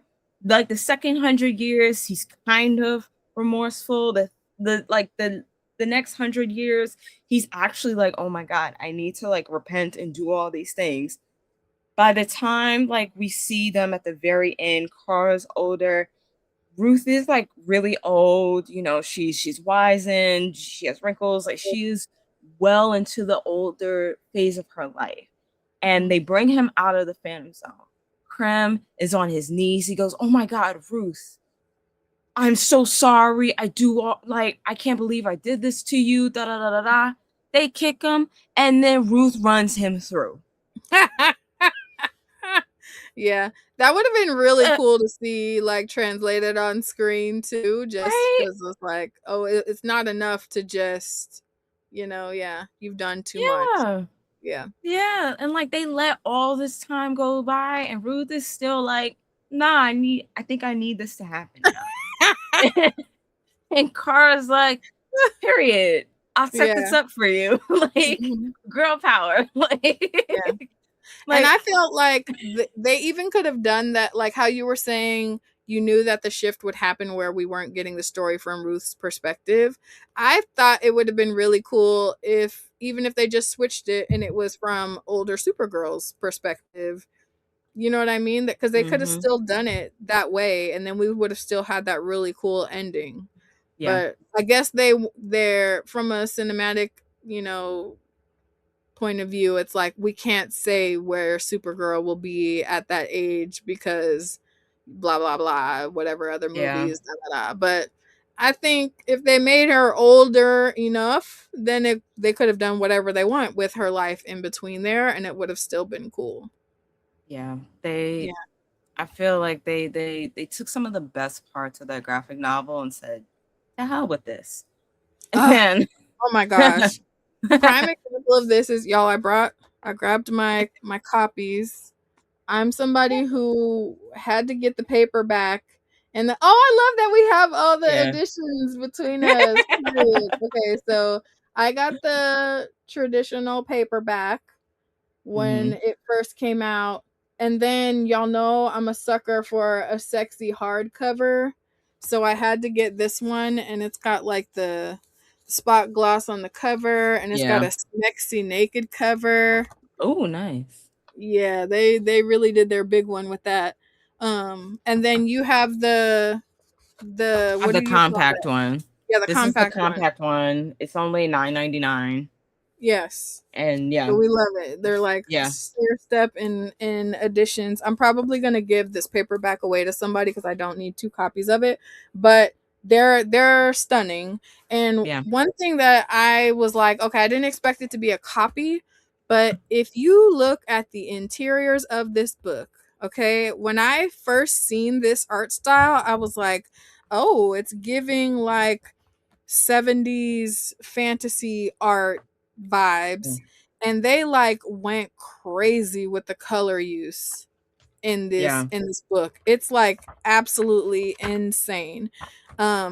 But when I seen this art style, I was like, oh, I'm automatically gonna love this. I just already know everything in here is like super lush and Oh, colorful and see, beautiful. I like that Like, your copy is far like the color is more saturated, so it comes out clearly. Where I so feel that like is one thing about the like yeah, they're on a different type of paper and everything. yeah, But that's why it's more accessible. They can make it $9 because they switched up the quality of it or whatever. But yeah, yeah, the colors and the stylized art in this is stunning. And I was like, okay, this lends itself for an opportunity for us to get the like Guardians of the Galaxy style, super colorful romp in space, kind of we did not campy get that. vibes. I felt like that was such a missed opportunity because the majority of this movie is like browns and greens type of tones. Like the Yeah, brightest time was when they were showing the flashback of her home planet, And even that was like greens and golds and silvers type of vibes, you know? Mhm. The most colorful part that we got, I guess you would kind of say, was on the bus, and that was really the color of some of the aliens there. Yeah. And but that scene was really like super black Still because they're dark. in space, so you don't see a lot of it. And like I would have loved to see like the bar scenes where you're seeing all of these different like alien ruffians or whatever. If they all had like bright, fun color skin and whatever, and they just were happened to be wearing black or whatever, that would have brightened it up quite a bit. But the sheer like the color palette in this book was chef's kiss. Like it's Yeah, actually agreed. stunning. The art is so freaking like detailed. It's insane. So I was like, "Oh, and it's a, you know how they prime example of this type of thing is like, you know how people hated on Thor Love and Thunder because it was kind of like Yeah, it's campy. campy. Mhm. I expected not the same tone, but the same like colorful approach to this movie based on Mhm. how colorful and crazy the book is. And it was not that at all. I was like, dang, that was a missed opportunity. I think, like I said, I'm gonna have to like keep. I think watching Superman made me see why they would make the decisions they made in terms of Hmm. color, because They wanted to they match. want no, like in fact, like they want Carl's identity to be like a 180 to Superman, right? He is this Okay. naive, like he's like for everybody, he's always considering everybody and all of that, whereas Kara isn't. Yeah. And They make so jokes about yeah, her calling him a nerd and all of that. right. And so like in Superman's movie, it's so bright. It's very, it does feel almost like a comic book. Like it's very Hmm. light, very bright, all of that stuff. Like even when they are dealing with the heavier topics, it's still bright and light as hell. Yeah. Um, but because they want her to be his foil, everything from personality to cinematography is just like a complete 180. And like you Yeah. said, I feel like that's very simple choice they made did such Yeah. a disservice to the Yeah. Because overall it could have been story. colorful and still been grunge and gritty. Ex- exactly. Very Yeah. much so. Like I yeah, I'm gonna oh, what I will say also is that because of how dark it was in Supergirl, the CGI was bad. Can we can we acknowledge that? I mean, it wasn't all Yeah. that great in Superman either, but because it Yeah. was light, like, at least Crypto didn't feel as fake. Did he not feel fake? It was kind of egregious how I was like, I felt like I know that it would have probably cost a lot more, but it would have made more sense for there to be a lot more real dog, and they just did some CGI around the edges for a lot of stuff, but no, it was like full on. That is not a dog. Yeah. Yeah. Like based off the CGI, I know you were petting a puppet or somebody's hand or a stick or some stand-in. Like Yeah, it yeah. Foam yeah, ball. this yeah. Like the CGI was just bad in this movie. And it just made that worse. Yeah. You know, like I guess I'm gonna say it's fine. Like if you're not It's fun. looking at it too hard, yeah, it's like if you're not looking at it too hard, if you're not if you're in there for a time, good, like sure, turn your mind off. You Yeah. can enjoy it. But like if you're questioning anything about this movie, it starts to continually fall apart. I think like I said, I had a lot of issues, but like one of my issues was the fact that because that theme and that messaging surrounding feminism fell apart, and because she focused so hard on her dog, and this is our first introduction to her, I'm like, in 2026, is this the kind of superhero we want to get behind? Yeah. Like, Yeah. right? Like, we're dealing, like, our world is on fire right now, and the role of a superhero and the genre itself needs to change. And is this the change we want? I They're personally like, don't this is think as so. close as you're gonna get. We let it be a girl. Here, damn. That's what it's giving. Right? That's It what it's did. giving. Yeah. It really did feel like that. Like they're like, look, we need a girl power movie. Let's do this. And then they gave it to someone who, from what I've read, I think this is like her first foray into like writing such a big for a big studio. Hmm. And so like I question how this was pressure tested, how, what focus groups was this put in front of? Because I really wish I could do one of those to be like and just ask all the questions. And by the way, Right? Because they'd like, be like, oh, what were your thoughts? And Keisha would be like, I took notes. How much time do you have? because I probably like I have more written down and I have not. We're probably not gonna get. We're already at like an hour and a half. We're not gonna get into all of it. Yeah, that's fair. But yeah, like I'm like in 2026. Is this a story that we want? Like after like especially last week when we talked about superhero fatigue and all of that stuff and how people are irritated, bored with movies. Like to do this with a reboot. Like, because mind you, we already had a DC cinematic universe. Nobody asked for this reboot. They could have just stayed on HBO and do what they do best, right? Yeah. Like they could have stayed with that, but like Superman was like after that movie came out last year, they was like, oh, all right, y'all are really doing something with this. And then like for this movie to be so lackluster in comparison, I wanted more. I really wanted more. I wanted it to be a lot better than it was. Yeah, that's fair. We deserved a better There was a lot superhero. of just why, like, and it's like if you're already gonna be having those things like that kind of slow it down, it's kind of like you made a conscious decision to go this direction when it could have said a lot more easily with Yeah. less effort in this direction and made more of an impact, you know? Yeah. Like Mhm. even down to the choice for like her costume or whatever. I was like, okay, I get this grunge approach. She's like day drinking. She don't give a shit about that outfit. It means nothing to her. He literally gave her a cage of an outfit. He was like, this is so that people know that we're good. And she's kind of like, man, fuck that. I'm just here because I got sent here. I'm not trying to be doing all of that high collar shit you're talking about. So I get that, but it was also kind of like a very weird choice that she did not wear that suit the whole movie, and then she like recovers from her green sun poisoning and is like, yeah, I think now's the time to put on my skirt and boots. Like, bitch. There was no character development to show why that decision was Yeah, I wrong. was like, this is not, I don't understand. Like, that made no sense to me. It was kind of like, it was kind of laughable, honestly. I was just like, Yeah. oh, okay.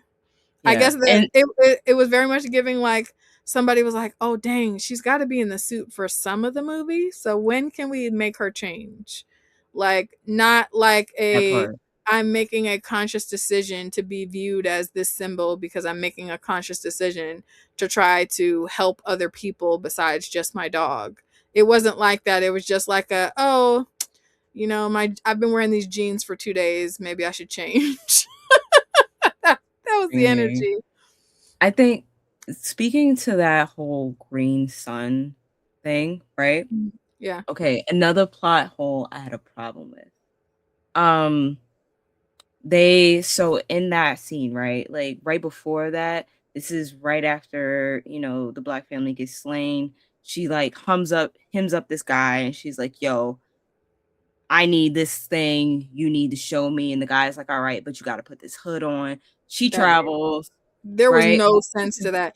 And they Well, showed that she she she could had see X-ray, through it. right, Right. right. She has X-ray vision, so it was like fine, whatever. But then like she gets off of the craft and like she realizes that she's on a planet with a green sun, right? and that impacts her greatly.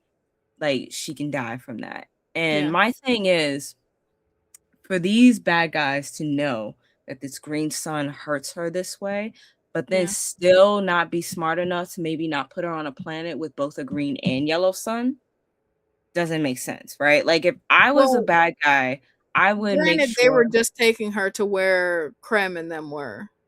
I flipped it on the other Was side. I was it? kind of like, yeah, that was the same planet. So my thing though was like, if you can see, wouldn't you have like sensed it or noticed it or something?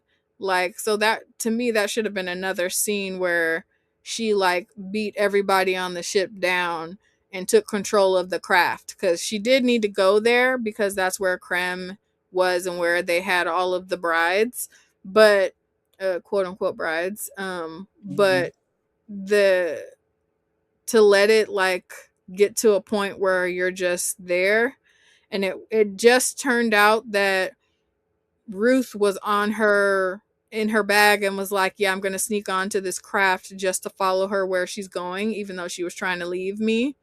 And so Okay, she happened to be there to save her slash rescue her from that. then I have a question then, right? Hmm. If Because I wasn't entirely sure that, like, what happened on that planet was Krim and his people, right? So, I guess my question is, and this is just, like, to get a better understanding. Hmm. They drop her on this planet with this green and yellow sun, right? The green sun comes up. She is, like, out of it, and Yeah. Ruth has the time to pull her away and drag her somewhere safe. Yeah. If they knew Krim was on that planet, how come they didn't drop her, They and literally, then, like, there's a scene where they say, this is as far as we go. This is as close as we get. And you can well, see why Krem's not? ship in the distance. But because they knew they weren't supposed to be bringing her to him. And Krem was likely at that planet because it was the closest situation where he knew there was a green planet. But it wasn't just the green sun. Green sun. It wasn't just the green sun. There was another one. So Right, the right. rotation was going to change once it shifted. And Okay. I think that Krem was under the impression that if she did find out or whatever, she wouldn't have Mhm. time to do XYZ. And he had full faith in, his ship and how all that was set up or whatever. I don't think it was like planned that those other people would take her to him, because they seemed like they were afraid. She had to like threaten them to take her there, Okay, and they yeah. were like, yeah, no, this is as close as we get. You can see it Okay. way over there, but we're not getting any closer than that. Okay, so maybe, like, maybe I was just irritated with the movie by then. This is Like, fair. for real, I'm trying to, Yeah. like, make sure, like, I'm covering all my biases in this, like, No, maybe I I get was it. just over it by then, cause, like, I was questioning that, and Mhm. then I started questioning, like, how come and arguably, that was one of my favorite parts in the graphic novel, because it Mhm. showed that Ruth was able to take care of her and do all the Yeah. things that Carl was And able I to would have do been for here for her. dinosaurs in the movie. Give it to me every Right. time. I'm like, "Why would you take that away?" Yeah. But I Yeah. guess They because of had the exhausted their CGI budget on I was Chris. just I was just gonna say that. Hey, maybe I was just by that time, I was just over it, like, Mm. but, Yeah, like, another side of that too could have been that, he did plan for that, but he didn't plan for Ruth, so he expected her to die before she even got to his ship. that's That was the another more thing. likely thing. Huh? I think Ruth should have died maybe twice in this movie. But she had Like, her bubble suit. That was one of the funniest scenes too, was like, okay, they're like, she's like, Kara's like, okay, yeah, I agree, you can come with me, whatever. Let's just go to this random thrift shop and pick you up a spacesuit that you can wear like a necklace and press a button and it pops on and off. I was like, okay. Cool story, bro. Yeah, right. let's go with that. And she went from it was funny because Ruth wasn't able to operate it Yeah, without help. Yeah. like a couple of times because Kara had to help her with it and Lobo helped her Lobo. with it. But she was Mhm. able to navigate in it enough to survive and save Kara. So there was like, yeah, it's just there And we're not was gonna talk about how the suit looked different in 2 different scenes. Like, it's one blown up in one and it's like yeah. deflated in another. And I was kind of just like, okay, maybe she had to have it on and inflated in order to stow away on the ship to get there. And when she landed, it was deflated because she had already taken her helmet off and whatever. That's the only explanation that I had for that shit. Because I was like, we're just going to rock with it, you know? Yeah. Yeah. There was a lot of We're going to things where you suspend just it, disbelief here for just for the sake of that. yeah. But yeah. I think, like, above all so, like, while we are looking at this kinda differently, like, we do agree, like, it had a lot of issues, right? Yeah. And all that.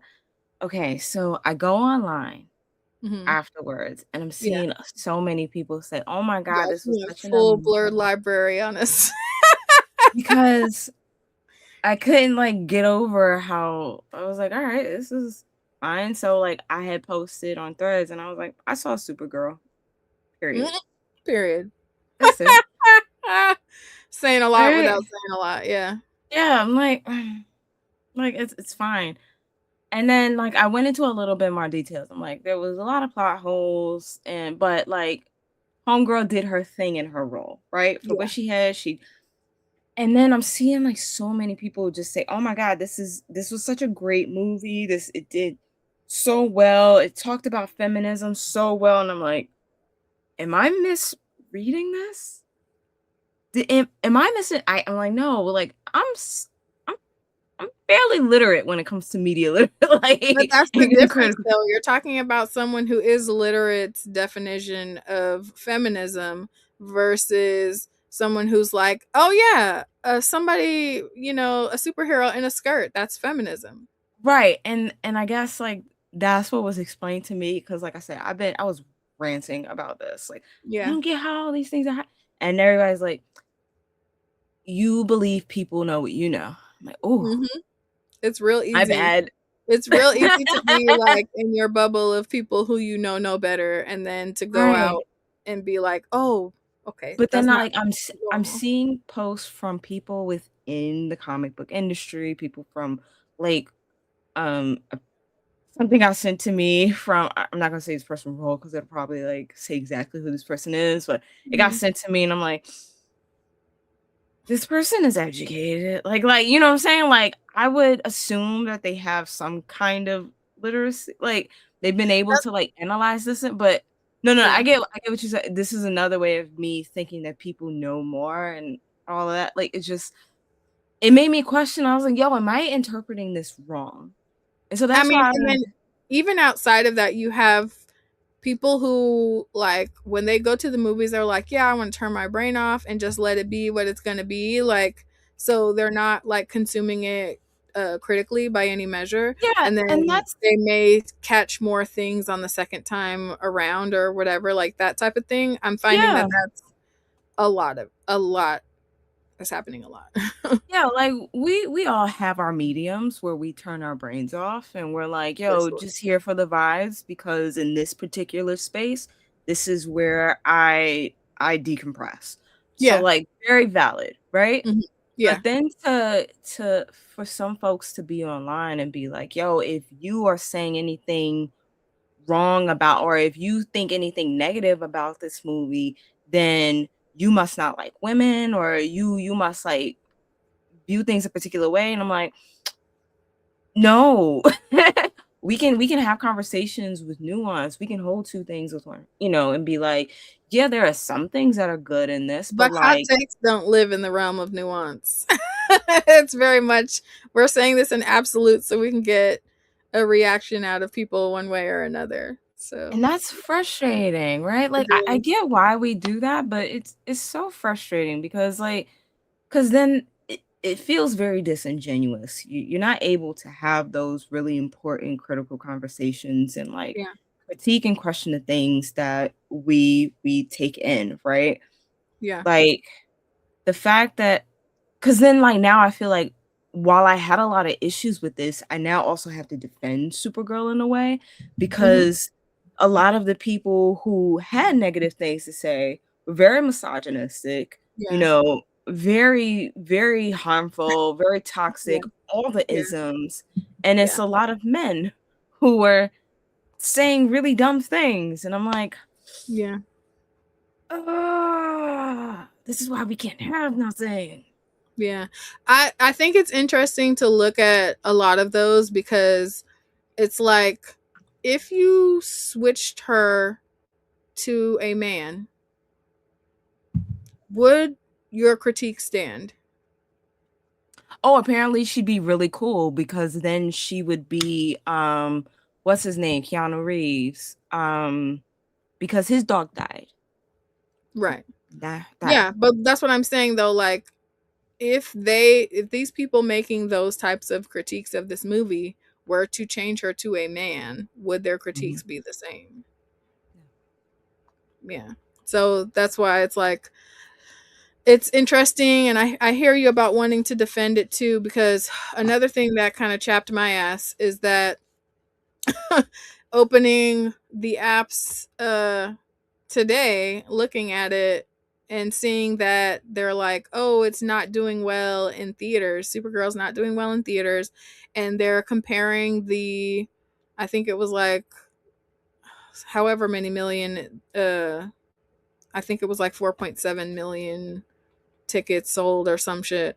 Or Mhm. not tickets sold, dollars that it made in its opening weekend. They're comparing it, saying that it's really bad and comparing it to the box office numbers that the Marvels did. So it's like people are gonna push the narrative that they want about these sorts of things because it's like we've talked about the Marvels a couple of times, and it didn't have the same type of issues that this movie had. It was just like Yeah. very much and that was another thing we talked about too. Like if they wanted this movie to do well, then there's, certain steps that should have been taken to like solidify it against the like fanboy haters who were going to just shit on it just because it's a female led story. I And mean, they like, didn't based off they didn't of do that. They set it up for failure also on the scope of we're gonna pitch this movie like it's gonna be Supergirl and Lobo against whatever big bad, and that was not what happened in this movie at all.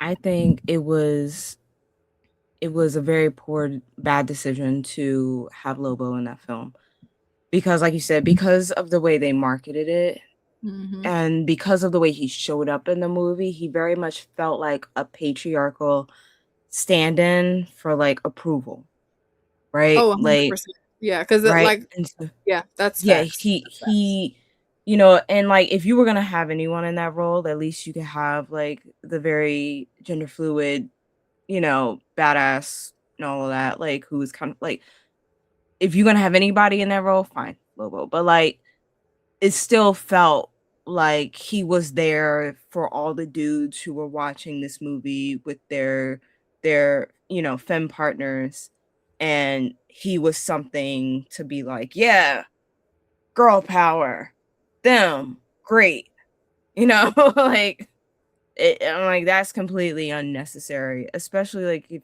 the way they were marketing it to like you said, with Ulta and everything, they were looking for a specific type of audience. Yeah. So, Lobo was not necessary for that audience. He If I'm shouldn't being so for real though, Lobo was definitely geared towards that audience too, because we're all gonna check for Jason Momoa. The the crossover of those two demographics is mostly the same you're like, it's a thing. Venn diagram. 100%. But I another guess, like, another piece to that is like I w when oh, I'm sorry, continue. no, I say I would agree with that if he actually had a purpose outside of, like, He comedic didn't have to have a relief. purpose. He just had to have his hair and maybe have Oh his my shirt off, goodness. if we're being Can't so with you. serious. I'm just trying to think from like a marketing perspective. Like, let's be Yeah. so realistic. Like, nobody really gave a shit about Aquaman. Let's be so for real. I did. Okay, well, most people didn't, babes. Most people didn't. But dang it, I lost my thought that quickly. Jeez. But yeah, You're thinking about his abs. yeah, like whew.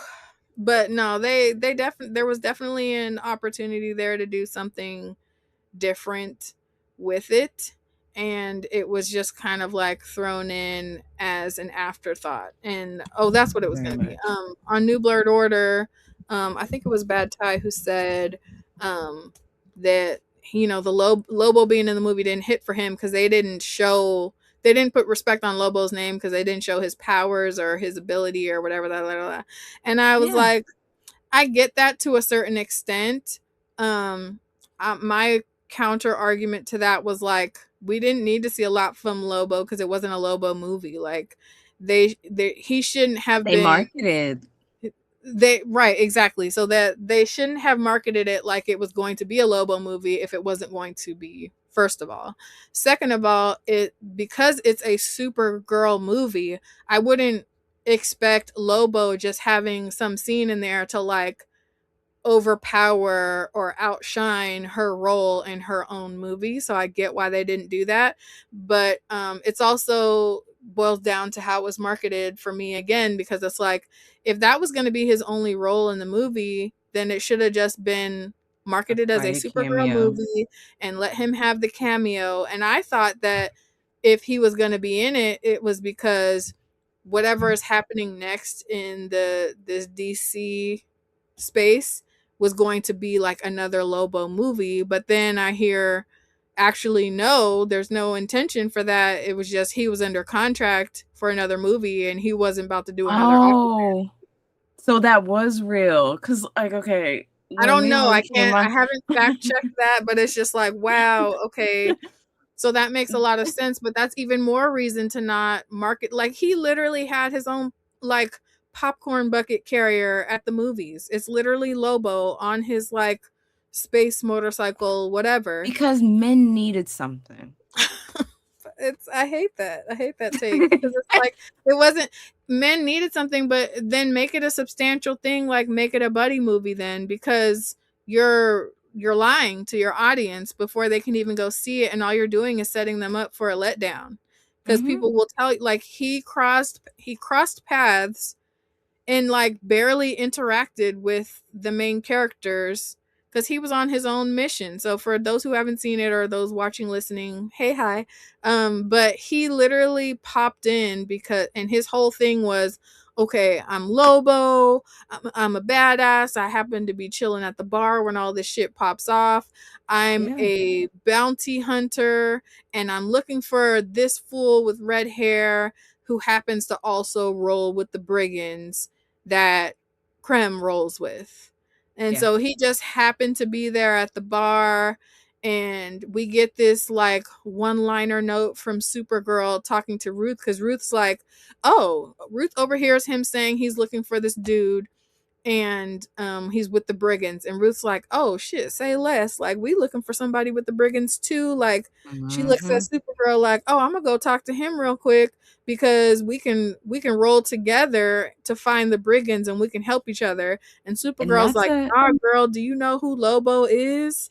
He's And that's, da da yep, da da da, he's this, that, and the third. Again, cutting Ruth off at the legs before she can even, constantly. and it's supposedly in the interest of protecting her, like he's just gonna pop off and go ham on Ruth. But then Supergirl turns around and is like playing like this ditzy person who's like, oh my gosh, we're on a this vacation and we're doing da da da da da. Valley And Girl he's came like, in strong. and so there's like a joke of like, when he runs into them later, he's like, "Oh, aren't you that ditz from the bar?" And she's like, "Oh, I could say the same about you." And he's like, "Touche." And it's like, well, where did that, oh, we have all this fear for Lobo go, where you're like calling him a ditz to his face and da da da. It's like there should have, that to me that was a plot hole, because it's like, was that you just trying to like make sure people didn't know who you were? Because that wasn't explained. There was no reason for her to actually have None. stopped Ruth if that's not, you know, how he is, and if you were just going to put yourself right in his path anyway. So then when we see him again, it's on the other planet where, you know, the murder of the black family happens, and Supergirl rescues the kidnapped women, quote unquote brides, and so he comes across in his space motorcycle again, and the way he ends up fighting all of those people, the same brigands. But it's also just Mhm. kind of like, if he's really like, just if it's Lobo we're talking about here, then he should have been able to hem somebody up to find out where this other dude is, but that doesn't happen. He just goes off and we don't see exactly where. And then when we come across Ruth in the brigand's prison cell, he's in the cell next to her. And it's like, how does that even Wow. make sense? Like, none of it made sense. They literally were just like, Kinda. where can we throw in another scene with Jason Momoa? Like, that's literally what it was. And then she ends up fighting the dude in the cell and getting the keys so she can get out. So it's like, so you're telling me Ruth, our good sis, didn't have the capacity to do any of this other shit, but And Lobo couldn't get out of the cell, but she could. And that she that ends was up another letting him issue, like, Yeah. none of that was explained prior. Like, the fact that homegirl was able to jump from the floor to a Mhm. vent. Yeah. How? How Silently. was that silently? We're Yeah. doing aerial flips down a rope, in one point of this movie, like, Oh yeah, yeah. how is she like, there's so much that happened that was not explained. Yeah. Like, we have no context for any of this stuff, so it's So like then it's like, did she have the skill and Kara just kept stopping her before we got there? And if that's the case, why? like, I feel like I shouldn't, like, as someone who is being introduced to this brand new character, I shouldn't even have to question any of this stuff, right? Like, Yeah. there Yeah. should be a framework in place that we are all operating under, and I should be able to connect the dots. Yeah. And I wasn't able to always connect the dots. And if you're trying to get people into a new universe, into a new character, at the at like the bare minimum, that's what should be happening. Yeah. And it just didn't. Yeah. Like um yeah, before I completely forgot what I was going to say. But like yeah, it really struggled. There was It makes me wonder always if they're planning on bringing her back as something else later or something. and you know what? I honestly think that if we got another Supergirl movie, the character development that we wanted to see in this one would actually happen in another one. Mhm. I feel like they I feel like someone believed that they had a lot of time and they could have like spanned this over like 2 or 3 movies. And they Mhm. were like, "Yeah, I have this time with this audience and I'm going to like really give her something to grow from." Cuz like based off of how we ended the movie, there's like this sliver of hope that she's going to try and find her way. But Yeah, like because she does decide to go home with Clark. right, but then like understanding that this is a reboot and understanding that there have been a lot of like I'm not gonna Flops. call them yeah, there's a lot of flops in the DCU in the cinematic universe. I guess like why would you think you had enough time to do it in more than one movie, Yeah. right? Like this should have been tighter. Like They assume could that have. people right, assume that Yeah. this is your last chance at introducing this universe to casual fans, fans in general. Assume you had one shot. Yeah. And I feel like much like certain demographics, they believe people are they're gonna accept whatever is given. Yeah. It's yeah. That's where Mm, I get where you're coming from about like having to defend the movie to some degree too, because it's like, yeah. you know, when you're dealing with the fact that the same people who decided to move forward with this like nixed the fully filmed Batgirl movie before it seen the light of day. It's like, you know, you may not have all the time that you think. Like, not y'all scrapped a whole movie that was fully done, like, just because. So it's just kind of like, yeah. Uh, and then that's another thing too, on another aspect of the superhero fatigue part of it, because it's like, I'm sure the expectation was like, oh, it's another super movie, so it's a given, and it's like, but it's not. It's not. It's We're not. we're we're tired. We we want better, and this is not better.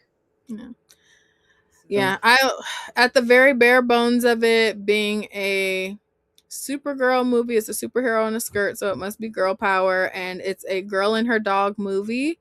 It delivered on, and Jason Momoa's in it. It delivered on everything that they mostly said that it was going to be. And if you look at it and watch it without thinking critically at all, it's a it's decent fine. superhero movie. Yeah, it's Because fine. there were things that I liked about it, but it's like the things that disrupted it for me and took me out of the movie kind of outweighed the things that I did like about it. Yeah, But it's also like the average person wouldn't notice those things or have the same qualms about those things that I did. and I hate that for us. Yeah. Yeah, same. But yeah. So I would say if you're going to go see it, definitely catch it in 40x, because all of the chaos of that experience will definitely keep it interesting for sure. Because it was like, there was the scene where they're like the last big fight dust up scene where they're in the dirt, and it's all of them, like all of the brigands Mad Max style, fighting against everybody and whatever. That Mhm. scene in 40x was insane, absolutely nuts. Like, they have, the way the seats are set up in the row, we always sit in the front row for easy access to leave and whatever, bathrooms, whatever. And that's also like the row where there's buddy seats for anyone who might be in a wheelchair, or have a guest who's with them in a wheelchair. The end seats in 40x rows have seat belts on them.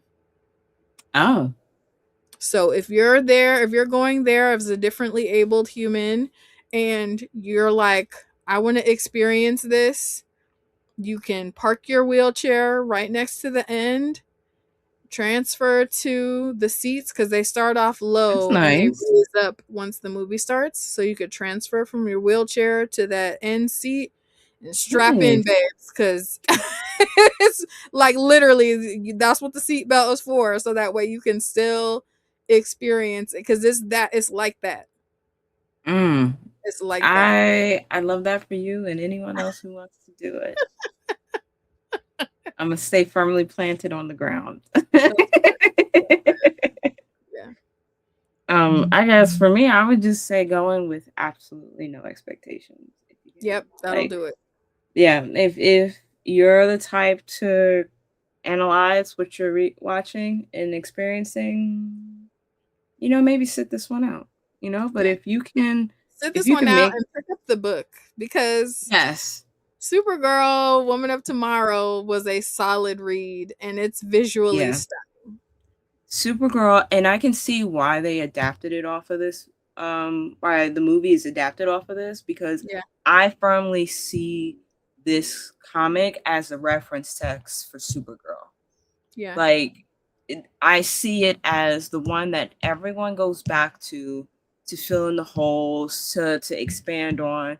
Like, at first I had an issue with the fact that every single issue they were on a different planet and all that stuff, and I'm like, no, it makes sense when you think about it like the makes it grand really fucking cool scope. too. Right. Like, cause then someone can like pull a Star Wars and like be like, hey, well, they're on this planet. I'm gonna do a whole run. because there was some questions that were there that I wanted to get answered, right? Yeah. Like, or they can dive deep into like something else. Like there's just so much that can be detailed in there.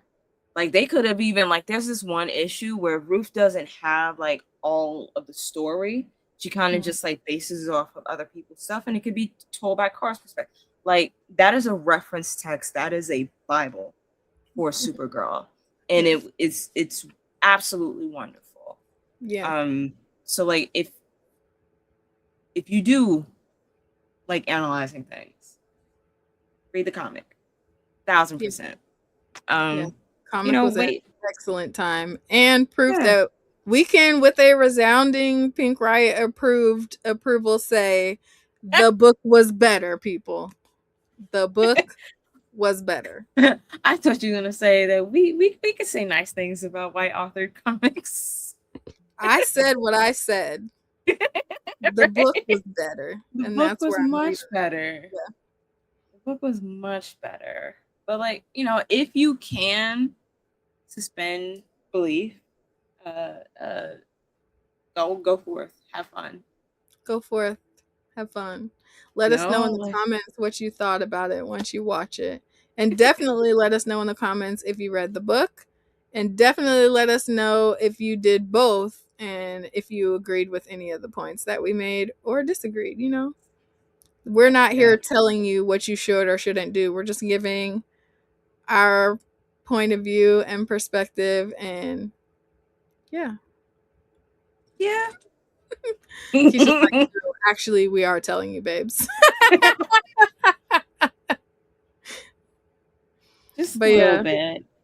Just a little bit, you know. For sure, pick up the book though, guys. It was a good time. Yes. I had a great time seeing it for the sake of, you know, comparing and contrasting and getting to kiki with my good sis, Yeah. Havoc. We will definitely be doing more of these because it Yeah. shows that whether Just the do it. movie is good or not, we will have a great time, you know, talking about all the sides of it. And if you enjoy this type of content, you know, tell a friend to tell a friend. Like, share, follow, comment, subscribe. Pink Riot Comic Show on all US platforms. If you liked this episode, you know, scroll up, scroll down, check out another 1, 2, 5, 7 episodes. And if you can't watch it, just let it run in the background because those streams actually do help us. And if you liked seeing it in this way, but listening is more your vibe, don't worry, we got you because we's a podcast now. Just search Pink Riot Comic Show podcast because there's like over 150 platforms where you can find us. The following Saturday after the Thursday air date, it is available as a podcast on those platforms like Spotify. We love to have you interact and rate and review on those platforms as well so we can grow our engagement, grow our community in that respect.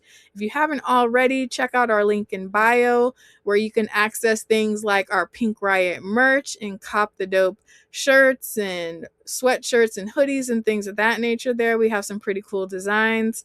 And you can also access our Patreon. Shout out to all of our Patreon subscribers.